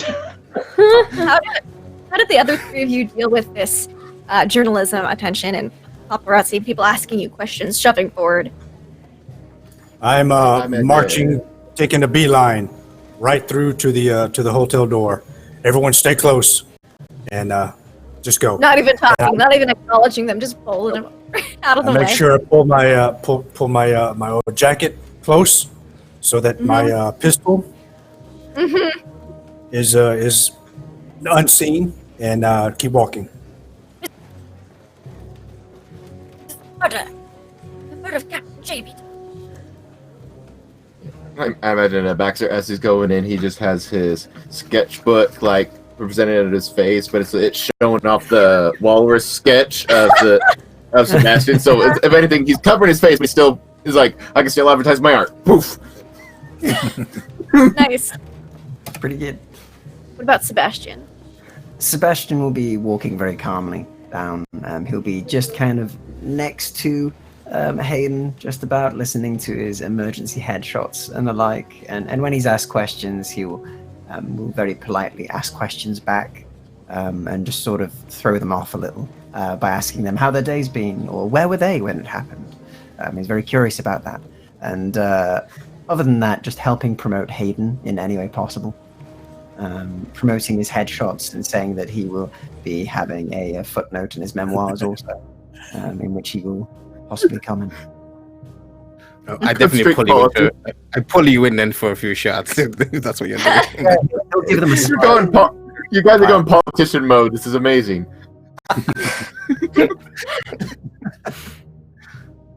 Excellent. So you guys make your way past all the voices and reporters and people just comment, please. And you make it to Starkweather and Moore's door. I'll can stand still at the hear- door, make sure everyone gets in. Then I'm accounting for everyone. Everyone here together. They're all in one piece. Once everyone's in the room, look down the hall, make sure it's clear. Close the door. Yeah, you can still hear the muffled like reporters outside trying to call in Mr. Starkweather, comment, Mr. Moore, comment. They're very persistent, as the press in 1933 where there wasn't a lot of they could get very involved if they wanted to, and nothing was there to stop them. So they're basically mobbing your floor room. But Starkweather, you see Moore is actually standing up, and Starkweather's on the desk just rubbing his temples. The phone is just ringing off the hook in the adjoining room. You're ignoring it for the time being. You come in and they're like, "Oh, good, Mr. Morrell, Mr. Greenaway, Mr. Leonard, Mr. Stewart, Mr. Wintercroft. Glad you got your message, but it's very brief." I'll walk up to Moore and have everybody, motion for everyone to sit down, take a break, rest. There's drinks. He's got all kinds of drinks and stuff over at the bar, tea, coffee, and all that stuff. Lay my notebook down in front of Mr. Moore, where I've collected all the information I've got. Douglas is dead, sir. Yes, that's... Mr. Starkweather actually lifts his head and goes, "Yes, that is exactly why all these press people are here right this moment. Somehow it got out that Mr. Douglas was going to be our captain on this voyage and expedition, and apparently he was murdered. We had the police in here asking all sorts of questions not half an hour ago. In fact, I think one of them detective fellas is still here. He's waiting to ask all you questions. He knew you were members of the expedition. Apparently he spoke with you earlier today, and Detective Hansen." Oh, Detective Hansen. Yes, we've spoken to him briefly earlier on with an issue of the kidnapping. Good to see he's pulling double time, it seems. Yes. Well, apparently this expedition, I blame that patient. And Miss Lexington, she has to be the one sabotaging our expedition. Heard about this. Well, Heard about this, and that, and the other thing, and now someone's dead, and someone else has been kidnapped. it's just the thing, Mr. Starkweather. They seem to be suffering similarly, at least when it comes to their supplies. I'm sure she'd make it seem that way. Relate the information that we saw. Yeah, you see kind of more like nodding along, but Mr. Starkweather's just shaking his head. He's pretty like mentally dead set on it's gotta be my rival. That's why I'm talking. The wall right Yeah. there. Yeah, this is old hat. That's why I'm talking to Moore.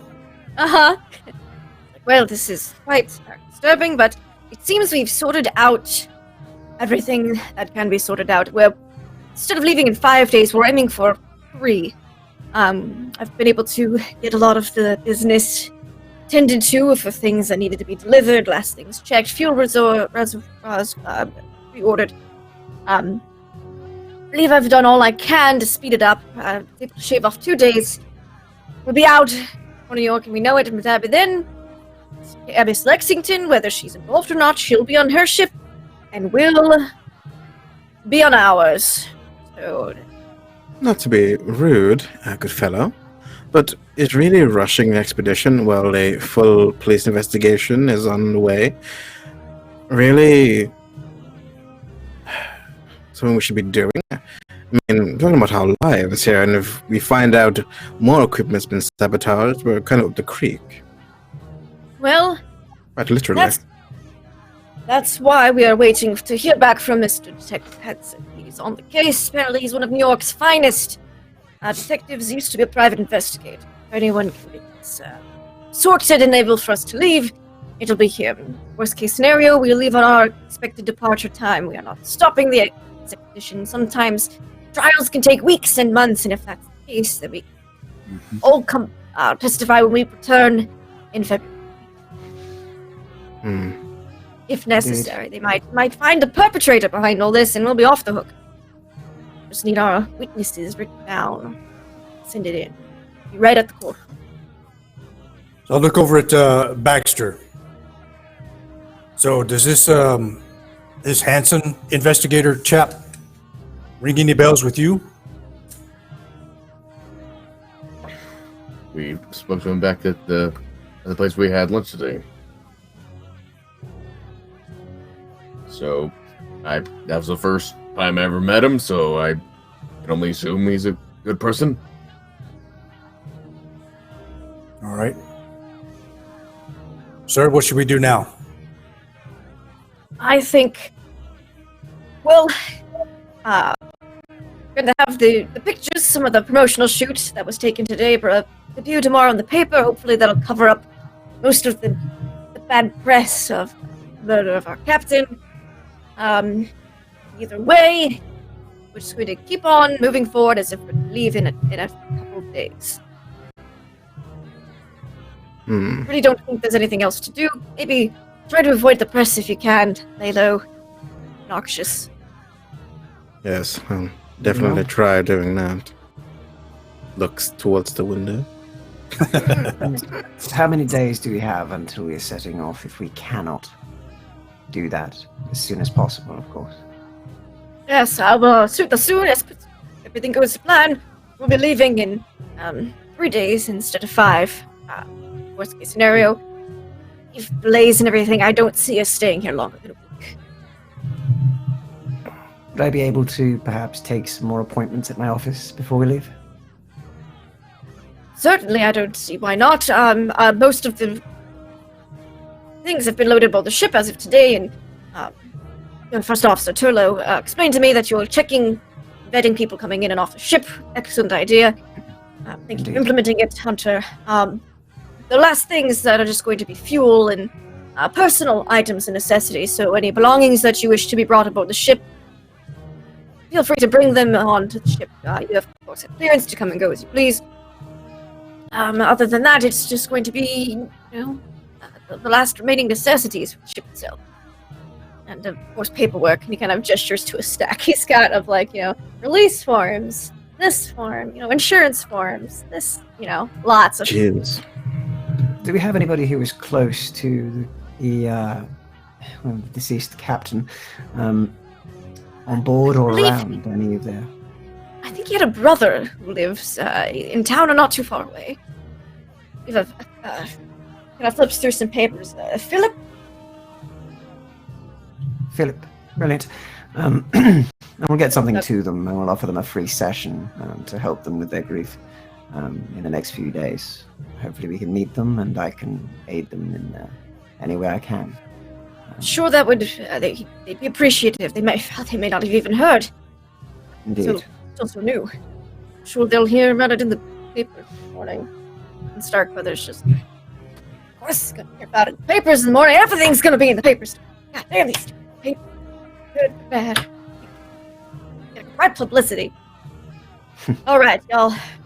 We're gonna... I'll walk around and put a comforting hand on the back of Mr. Stark and just let him know I'm there. All right, folks, you do get cornered by some paparazzi of the press. Put on your best expedition face and don't say anything negative about the situation at hand. Just optimism.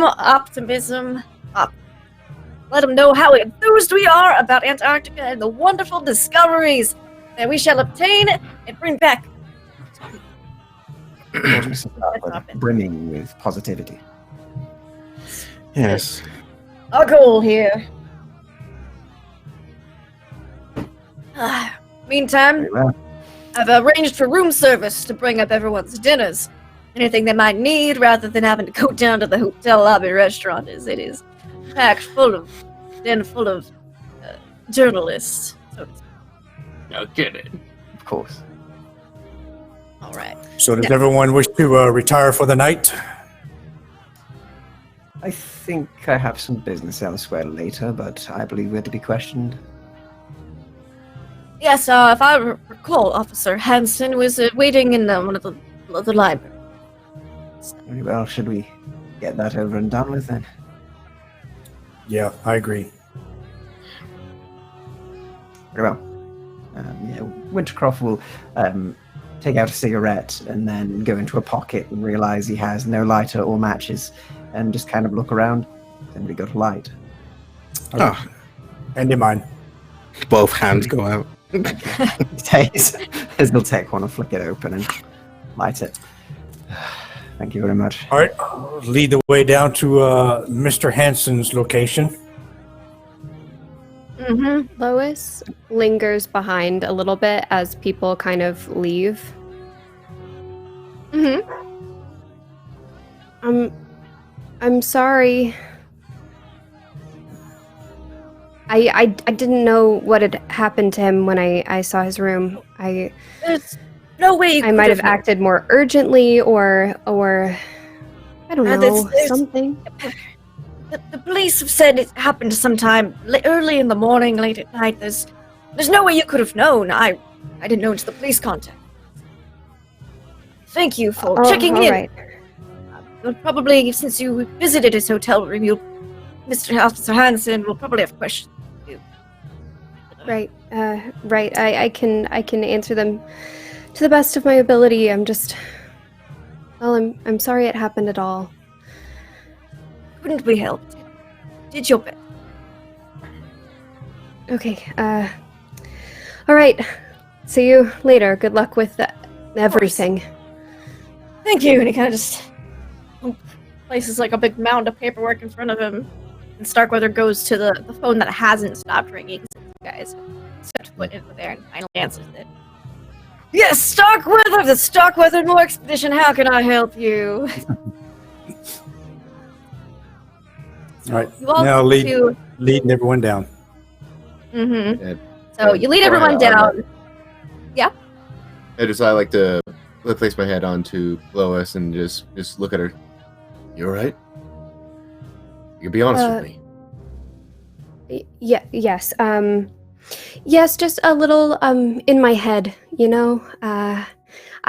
I'm very excited for this expedition, but it was all a bit new to me, and then add that kidnapping and murder and all of that in one day, sabotage, it's a bit unexpected. Unexpected. We'll call it unexpected.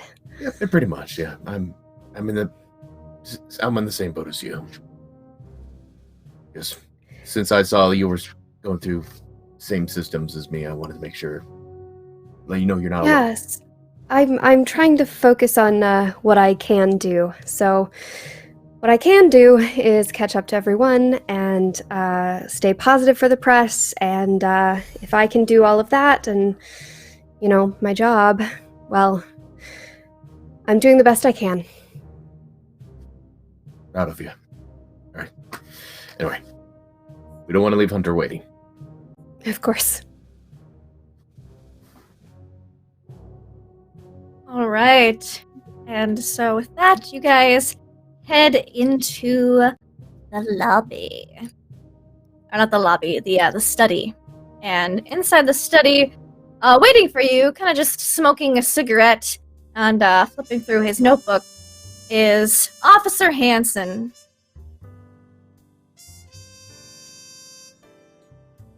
Oh, Good. fancy seeing you again. No, same day. Trouble Thanks. seems to follow you folk around. First, now the captain Not about to take on an expedition gets murdered. with I mean, respect, it's not normally like this. I should hope not. Kidnappings and murders are quite the extraordinary event. Indeed. Especially in this short period of time. Yeah, within the same 24 hours too. A little interesting. So, Indeed. That's why I had told you, like at the coffee shop, that these incidents may be connected. Sabotage. Yeah, I haven't unfortunately been able to have had time to look into the other expedition heading out, as this murder popped up on my radar right after we actually found your guy, Mr. Rorick, Mr. Nicholas Rorick. Yeah, he was in a warehouse, abandoned warehouse in Manhattan. He's safe. is he? Alive? He's all right. He's alive. He's roughed up pretty good. A lot of bruising. A lot of it beat him up pretty good. Apparently, assailants. Drew actually was able to sketch up one of them. You wouldn't happen to didn't catch the faces of the other three, as they were apparently hooded to a certain extent. This guy, he kind of holds up a picture of like a sketch of a face, and Lois, you recognize this.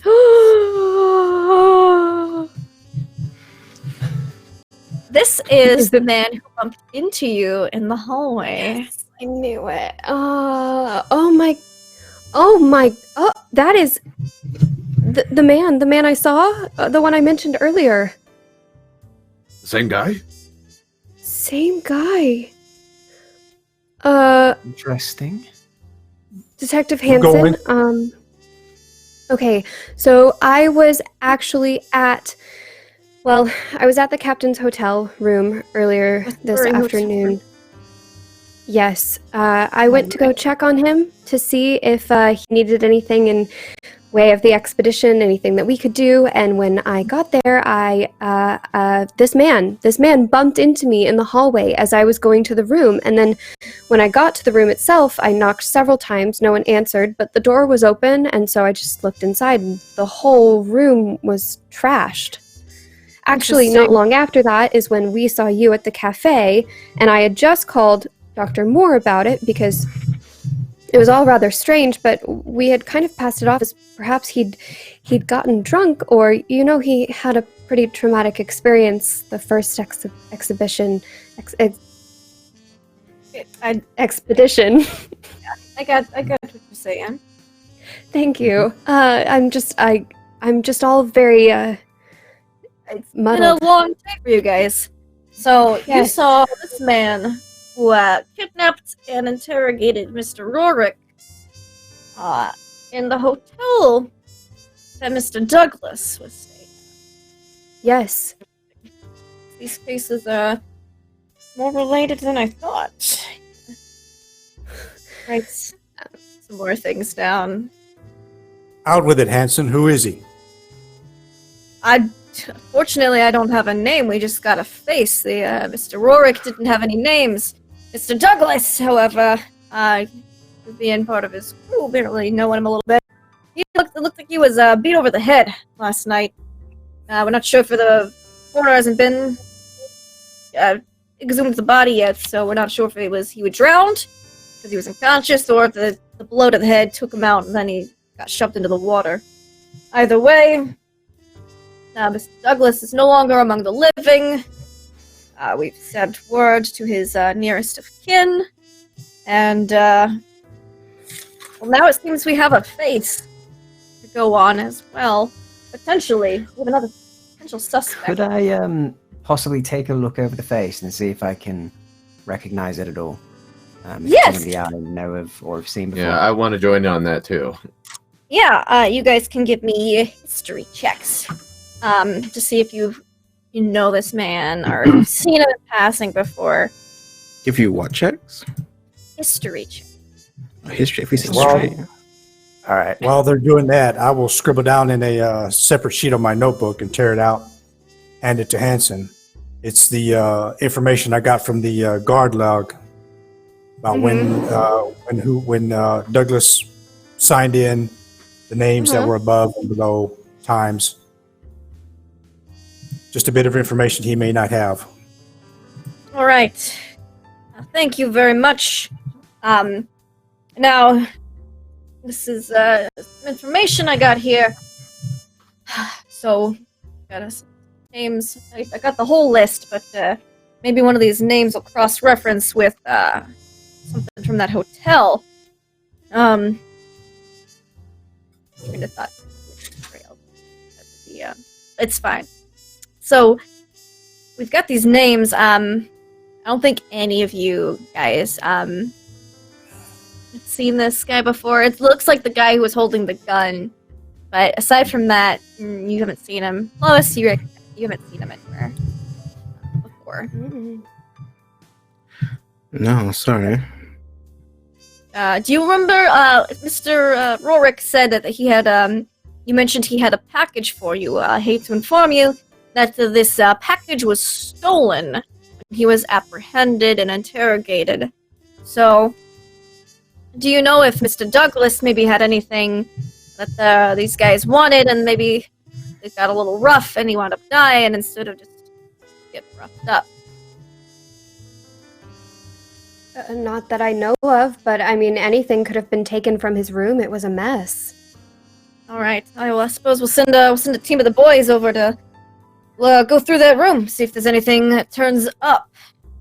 All right. Well, thank you for your cooperation. Unless you have anything else to add, I believe I will let you all have hopefully a calm and uneventful evening. Let's hope so. Yes, Detective. With 2 incidents now, one fatal and one brutal, extremely connected to our expedition, will we be getting any kind of police detail, or is anyone outside the hotel? We can have arranged. Mr. Starkweather has asked for us to have a couple of people keeping the press off the floors. However, we've been a little stretched thin today. Kidnapping, murder. So, in the morning, starting in the morning, they will have someone on each floor keeping the press out. Of course, I appreciate your help. All right, you all take care now. I'm gonna puts his hat and leaves the study. As All soon right, as so he pull closes the together. door- Oh, sorry. I was going to say, go ahead. you will quickly ask Baxter, and basically go, Baxter, could you possibly sketch down that face, if you remember it? You got it. Good call, Doc. I was just about to say that.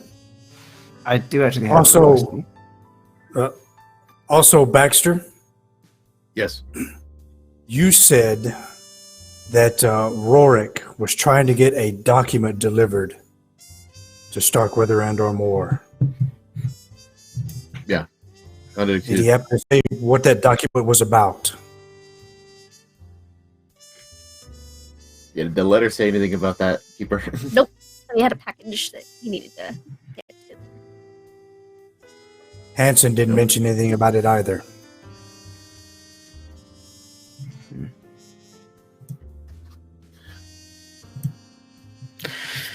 This is all peculiar.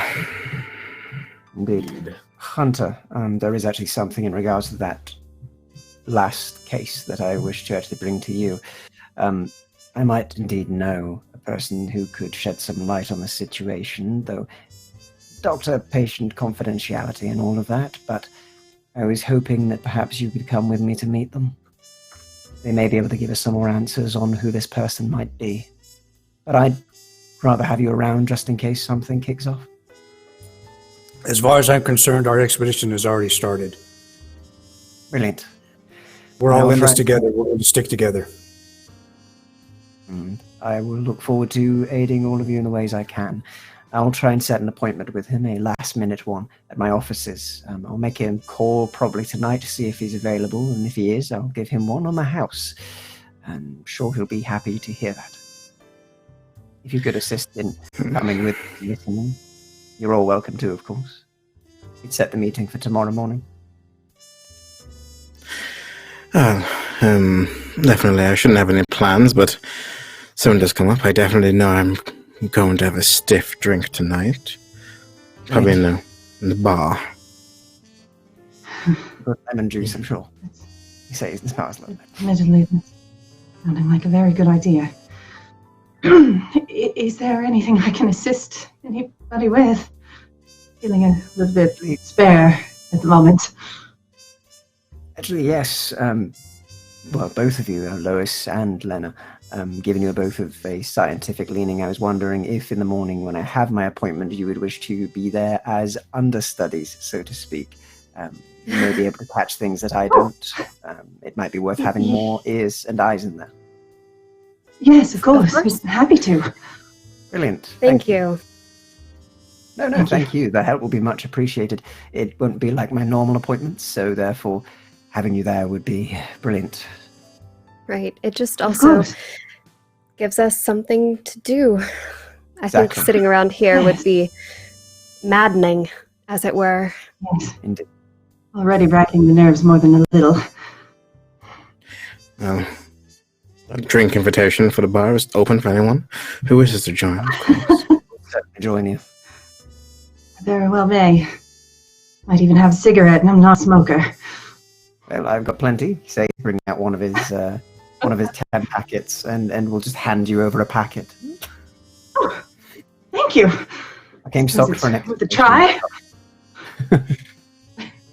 We're very good for you. Tap, tap. Now, I know that's not true. Show me any scientific evidence that proves otherwise. Most doctor recommends them. That is a 10 doctor. Yes. And Marlboro. 1930s. All right, so we're going to sit at the bar, or I would pull us more towards a table if we all wanted to sit together. If everyone wants to, as long as everyone's within eyesight, earshot. Mm-hmm. Need to Yeah, collect you your can- own thoughts. That's cool. Hayden will dip off to a actual telephone now that you can probably get to one. Mhm. And You all go to he'll- your rooms real quick before you head down to the bar to just make sure, drop some stuff off, get ready to go. Okay. probably, yeah. Freshen up. Okay.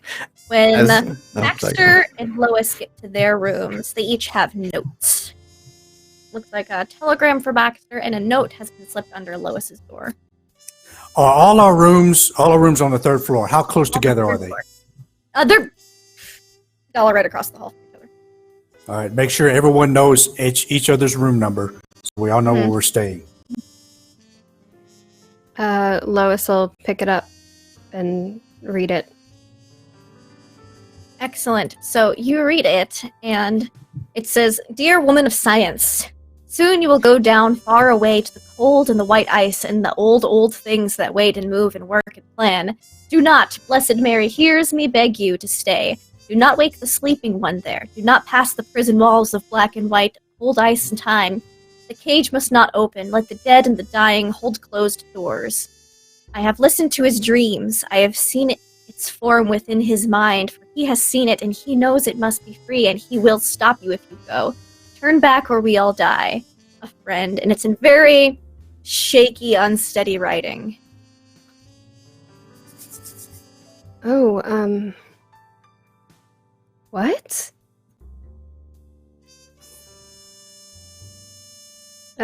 Is Lena staying with, are they staying together? Your rooms are right. You have like an adjoining door, and you're like, Okay, then I go knock.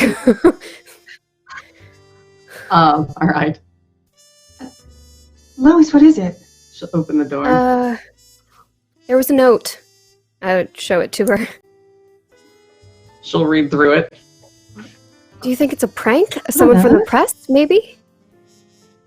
If it is, it's in very poor taste. What does this even mean? I don't know, and I'm on edge enough. Lena, dear, or Lois, dear, pay no mind. Just. She's kind of reading over it again, just like trying to process. It does make a lot of sense. cipher. Yeah. like, is No this clue some what it sort of means, code? yeah.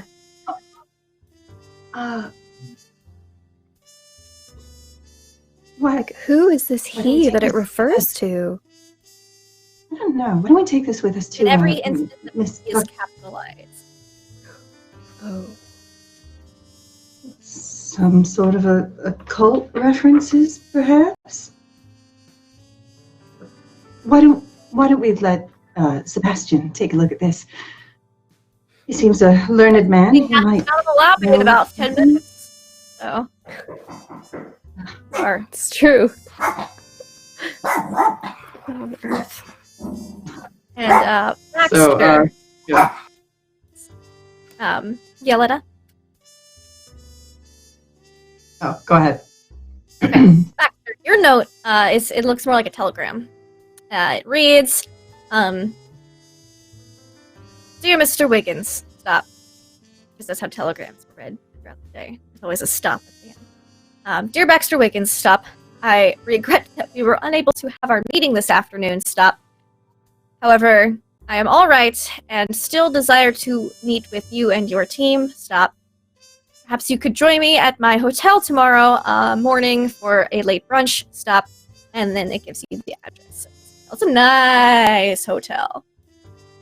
One of the fancy.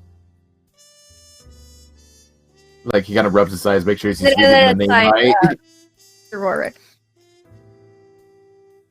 So yeah, he's like quadruple checking, make sure. Like, to him, it's like, this is a place he never dreamed of being at. So it's just like,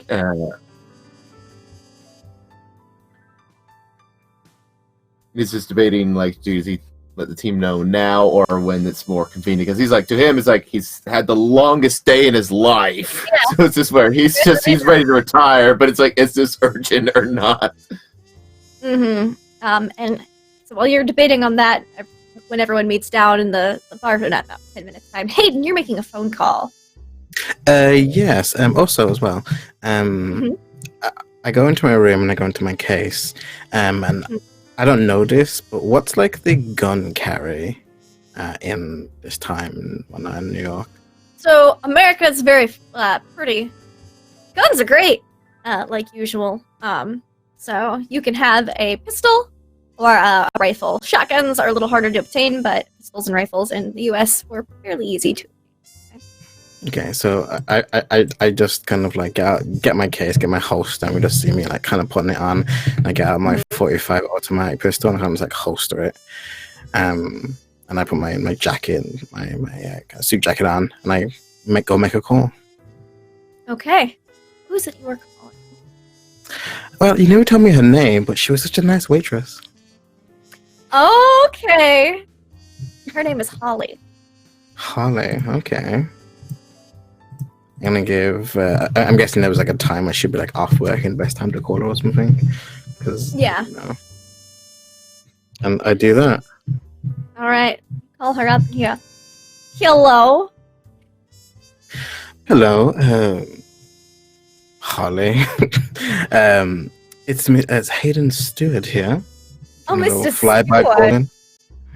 How are you this evening? I wasn't expecting to hear from you so soon. Well, it seems preparations for our expedition is going out pretty well, and I wanted to make sure that I had ample time to talk to you and maybe set up a rendezvous, little date, maybe pictures. Oh, I would just love that. Just tell me when and where. Well, how's tomorrow sound to you? Sure. Sounds great. Well, all right then. I'll pick you up. All right, here's my address. And you the address. Let me write it down real quick. It's like this the same in the back of the receipt. And yeah, that's what Hayden's doing. He's kind of had enough of this school degree and get like the fancy part of all of this, the fame and all that. What he's looking forward to. I'm gonna get my date out of this. We still have to all go in the car with you for this, so. We're all in this together. I mean, if you want to. I'll bring the long car. I'll get Bertie to bring it with us. Fucking great, I love it. Yeah, and then he'll head down to the bar with a smile on his face. Yeah, she seemed real excited. Like, it sounded like she didn't care if she had work the next day. She was gonna show up. Like, gonna sell the story to the paparazzi. Girl knows what she wants. Yes, she does. But you guys meet down in the hotel, kind of like restaurant, but it's like in a couple like meeting rooms, private rooms. They have one of those blocked off for you guys. There's ashtrays brought out. There is like some complimentary late night appetizers, that kind of thing. It is the prohibition, but you guys know a couple people, and so a couple flasks are snuck in under the trays to pour into your drinks. They can't serve it, but hey, if you guys had a flask and edited it yourself, that's not their problem. So no liability. Exactly. And then they close the door to let you guys have some privacy downstairs. Does the door have a lock on it? It does not, because it's just like a meeting room kind of thing, but it's nowhere near like anything else. Like kind of like the meeting rooms are kind of adjacent. There's like a hallway that staff doesn't really walk down because the only reason you're on this hallway is just to get to a meeting room, one of those side like dead end thing next to the restroom. I'll pull my chair out from the table just a bit and make sure it's facing the door. Mm-hmm. They always knock before bringing in a tray and make sure you guys are good to have them come in. All right, everyone. How you feeling? And for one of the first times, you can feel a bit of earnestness and deep intensity, deep interest in Hunter's voice.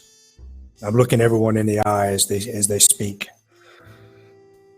Well, Lois, maybe we should. Yes. Show that. She like reaches into her pocket and I had this note at my door. It just says it's from a friend. I'm not sure what friend or who because I've never heard any of these words used before, but I don't know. To cap off the day yesterday, it all felt like it might be connected, so well, I thought you all might ought to know too. Read over it. Gibberish to me. Toss it over to the table towards the doctor. I'll take a look. I'll see what I can do. He'll have a look at it, and we'll kind of go over it in two different ways. The first way that he'll go over it is sort of looking at the words, the placement of them, and the way the erratic writing is. And it's we'll very see erratic if he can... because every time he's talking to you, the you is capitalized and he is his is capitalized. Sleeping one's capitalized. It's real odd lowercase, uppercase capitalization. Yeah. In my studies and obviously my time working as a psychologist as well, personally, have I ever ran into anything similar to this? These terms, this sort of way of phrasing? Not these specific terms, but the phrasing is definitely that of someone who's not of sound mind in your experience. It's very erratic. Okay. All right. And secondly... yeah, they got a few screws loose, it seems. Yeah, just a few. So he'll note that and will, as he's reading, go, whoever this is, we're obviously not of sound mind. The way they're writing, the capitalization, these hand, it's more than just simple panic. There's something more going on with them, psychologically speaking. As for the rest, he'll see if in his reading he can place any of these words, terms, the sleeping one, and the like. Mm-hmm. Do you have any points in the occult skill? I have a 5, so no. No, they don't really make sense. It's like Blessed Mary, that's obviously referring to Mother Mary, maybe a Catholic person or something, but sleeping one, and then it's his, maybe it's referring to, maybe it's some crazy Catholic guy going off on something. You're not really sure. Prison walls of black and white, cold ice and time. Like, this person is confused. At least a lot of these terms could mean something, but you're not positive because you're not there to actually speak. Yeah. He will, in which case, read those words specifically out to the table and look over mostly to Baxter as well, first of all, and be like, do these ring any bells for you in any of your work and any of your readings on art? These walls and this sleeping one seem to be an abstract concept, perhaps? Not really. The only thing I can really think of the sleeping one, well, I've done many portraits of lazy politicians, but again, I doubt that's what this is talking about. Yeah, I have some doubts to that, yes. I apologize. Can I take a second look? Of course. He'll hand it straight over. I'll take a look at it again, because Yeah. I just remembered she's got a few points in the occult. Excellent. Awesome. She studies some interesting things sometimes. Yeah. Picked up the wrong book in the library one day. Yeah, that's definitely what happened. Absolutely the only reason that ever occurred. All right. Yeah, roll me an occult. Okay. Yeah, she's looking it over again and just very carefully noting those unique terms that come to mind and seeing if it jives with anything she remembers. But I rolled higher than what my skill is, so nope. You know, if this was written in some kind of logical way, maybe these terms would ring some bells, but the way it's all kind of jumbled, it doesn't ring any bells. Oh, it's worth a try. I thought I may have seen something like this in a book somewhere in the university library. Well, it's always worth giving a shot. Yes. Definitely. Also, the ravings of a madman can sometimes mean nothing, unfortunately. It may just be a case that they have written this down in their haze and their mania, and it means nothing. Maybe it refers to their own life. I will not blame you for not knowing. I had no idea myself.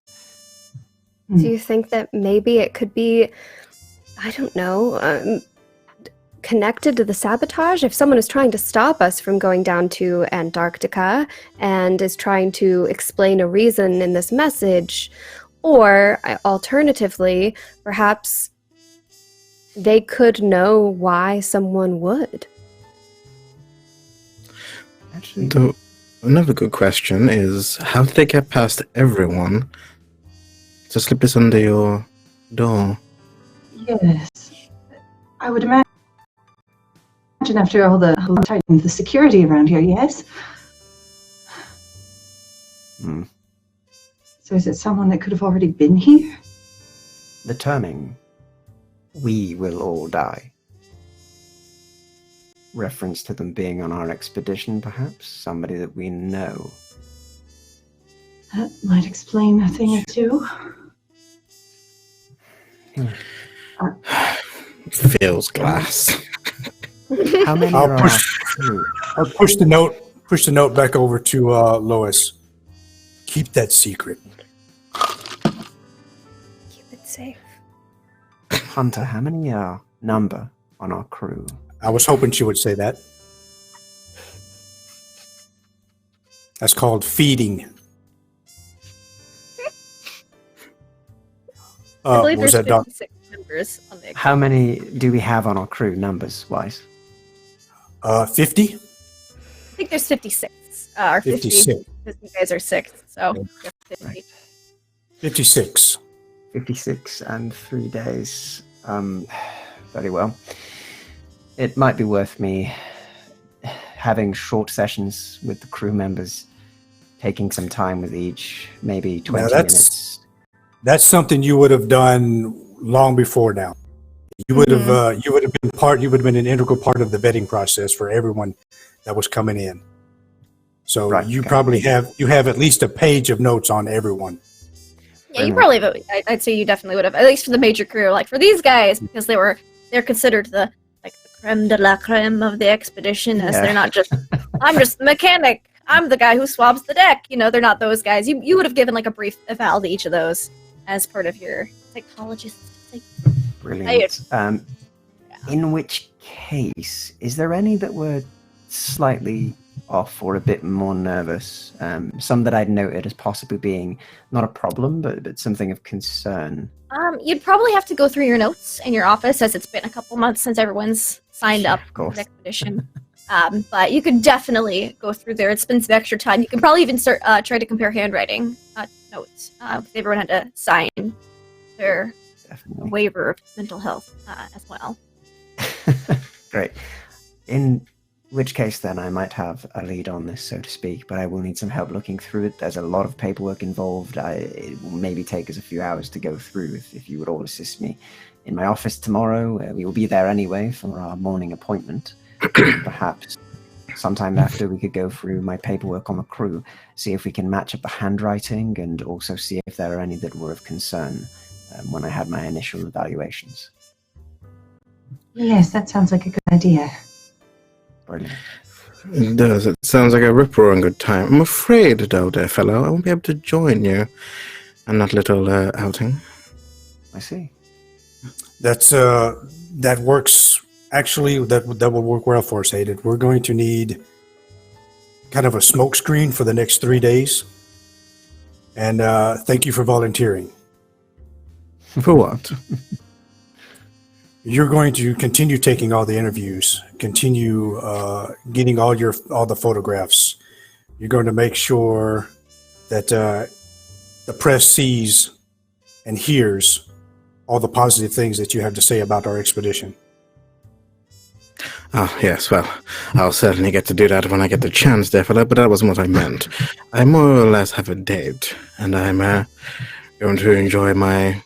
How did the old boy say it? Last time ashore?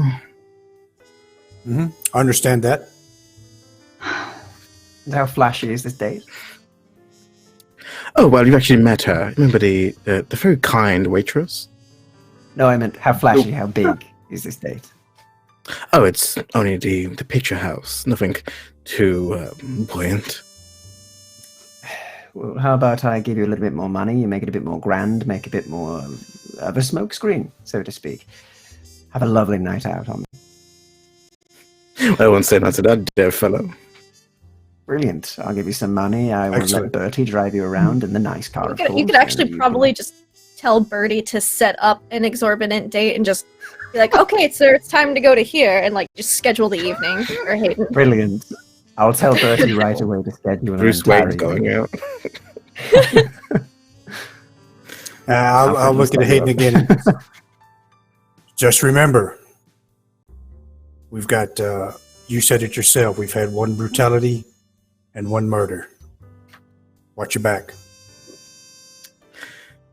Yes, I will. Thank you for the concern. I really appreciate it. I just know if I stay here, I'm going to go crazy. Understandable. And also, you see this man. Wait, I've known that man. It looks like Beavis. Is that Beavis or Butthead? Looks like Beavis.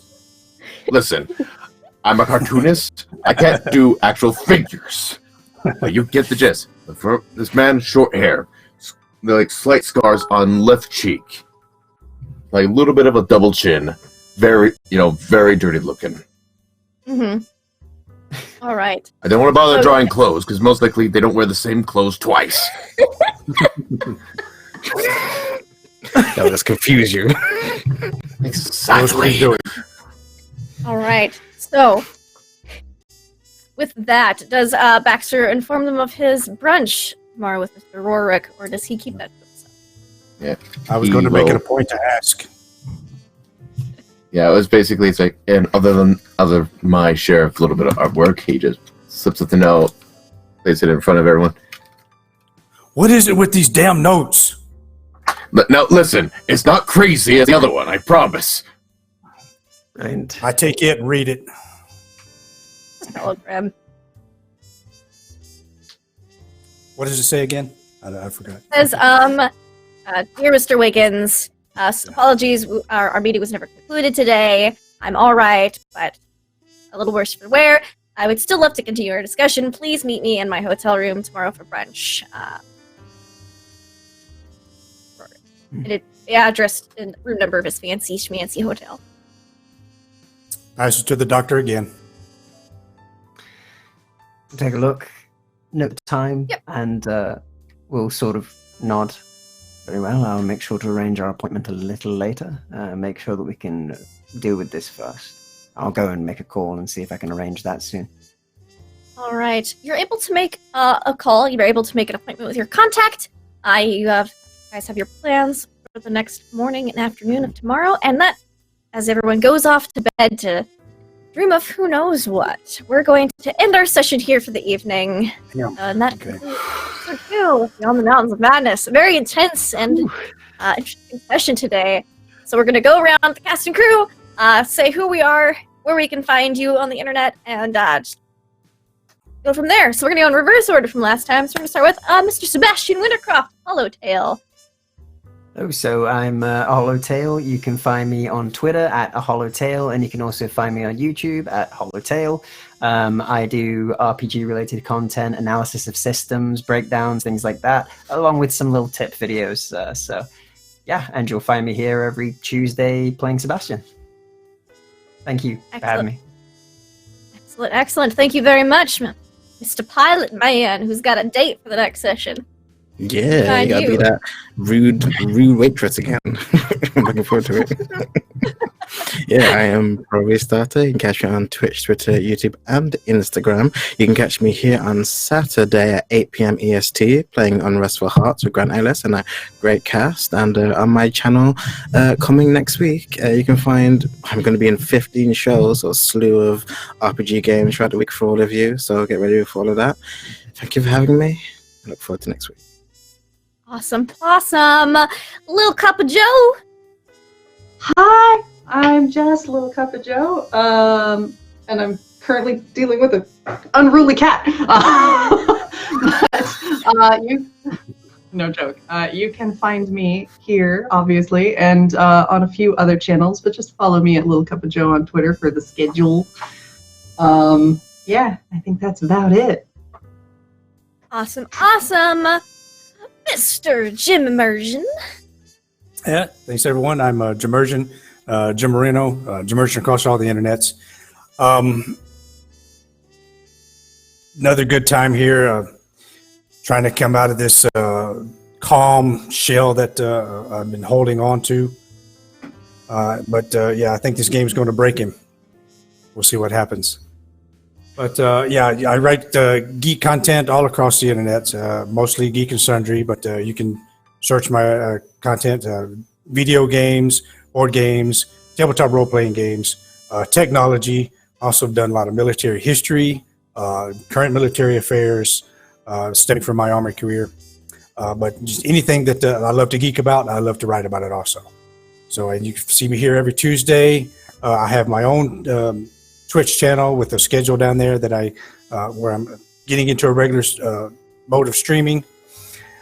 And yeah, that's about it. Thanks for everyone for me. Oh, me that bonus thing, whatever it was. I didn't catch your name. Thank you.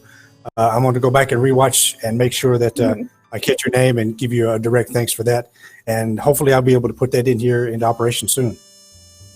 Yes, crits come in very handy in Call of Cthulhu sometimes, especially depending on what's going on. So, Crumpler64, who are you? Where can I find you? Hi, I am Crumpler64. You can find me on Twitter and on Twitch under the same name, Crumpler64. Unfortunately, I will not have any plans in terms of streaming this week or this weekend, for I'm going to be at PAX South in San Antonio, Texas. It's a coming weekend.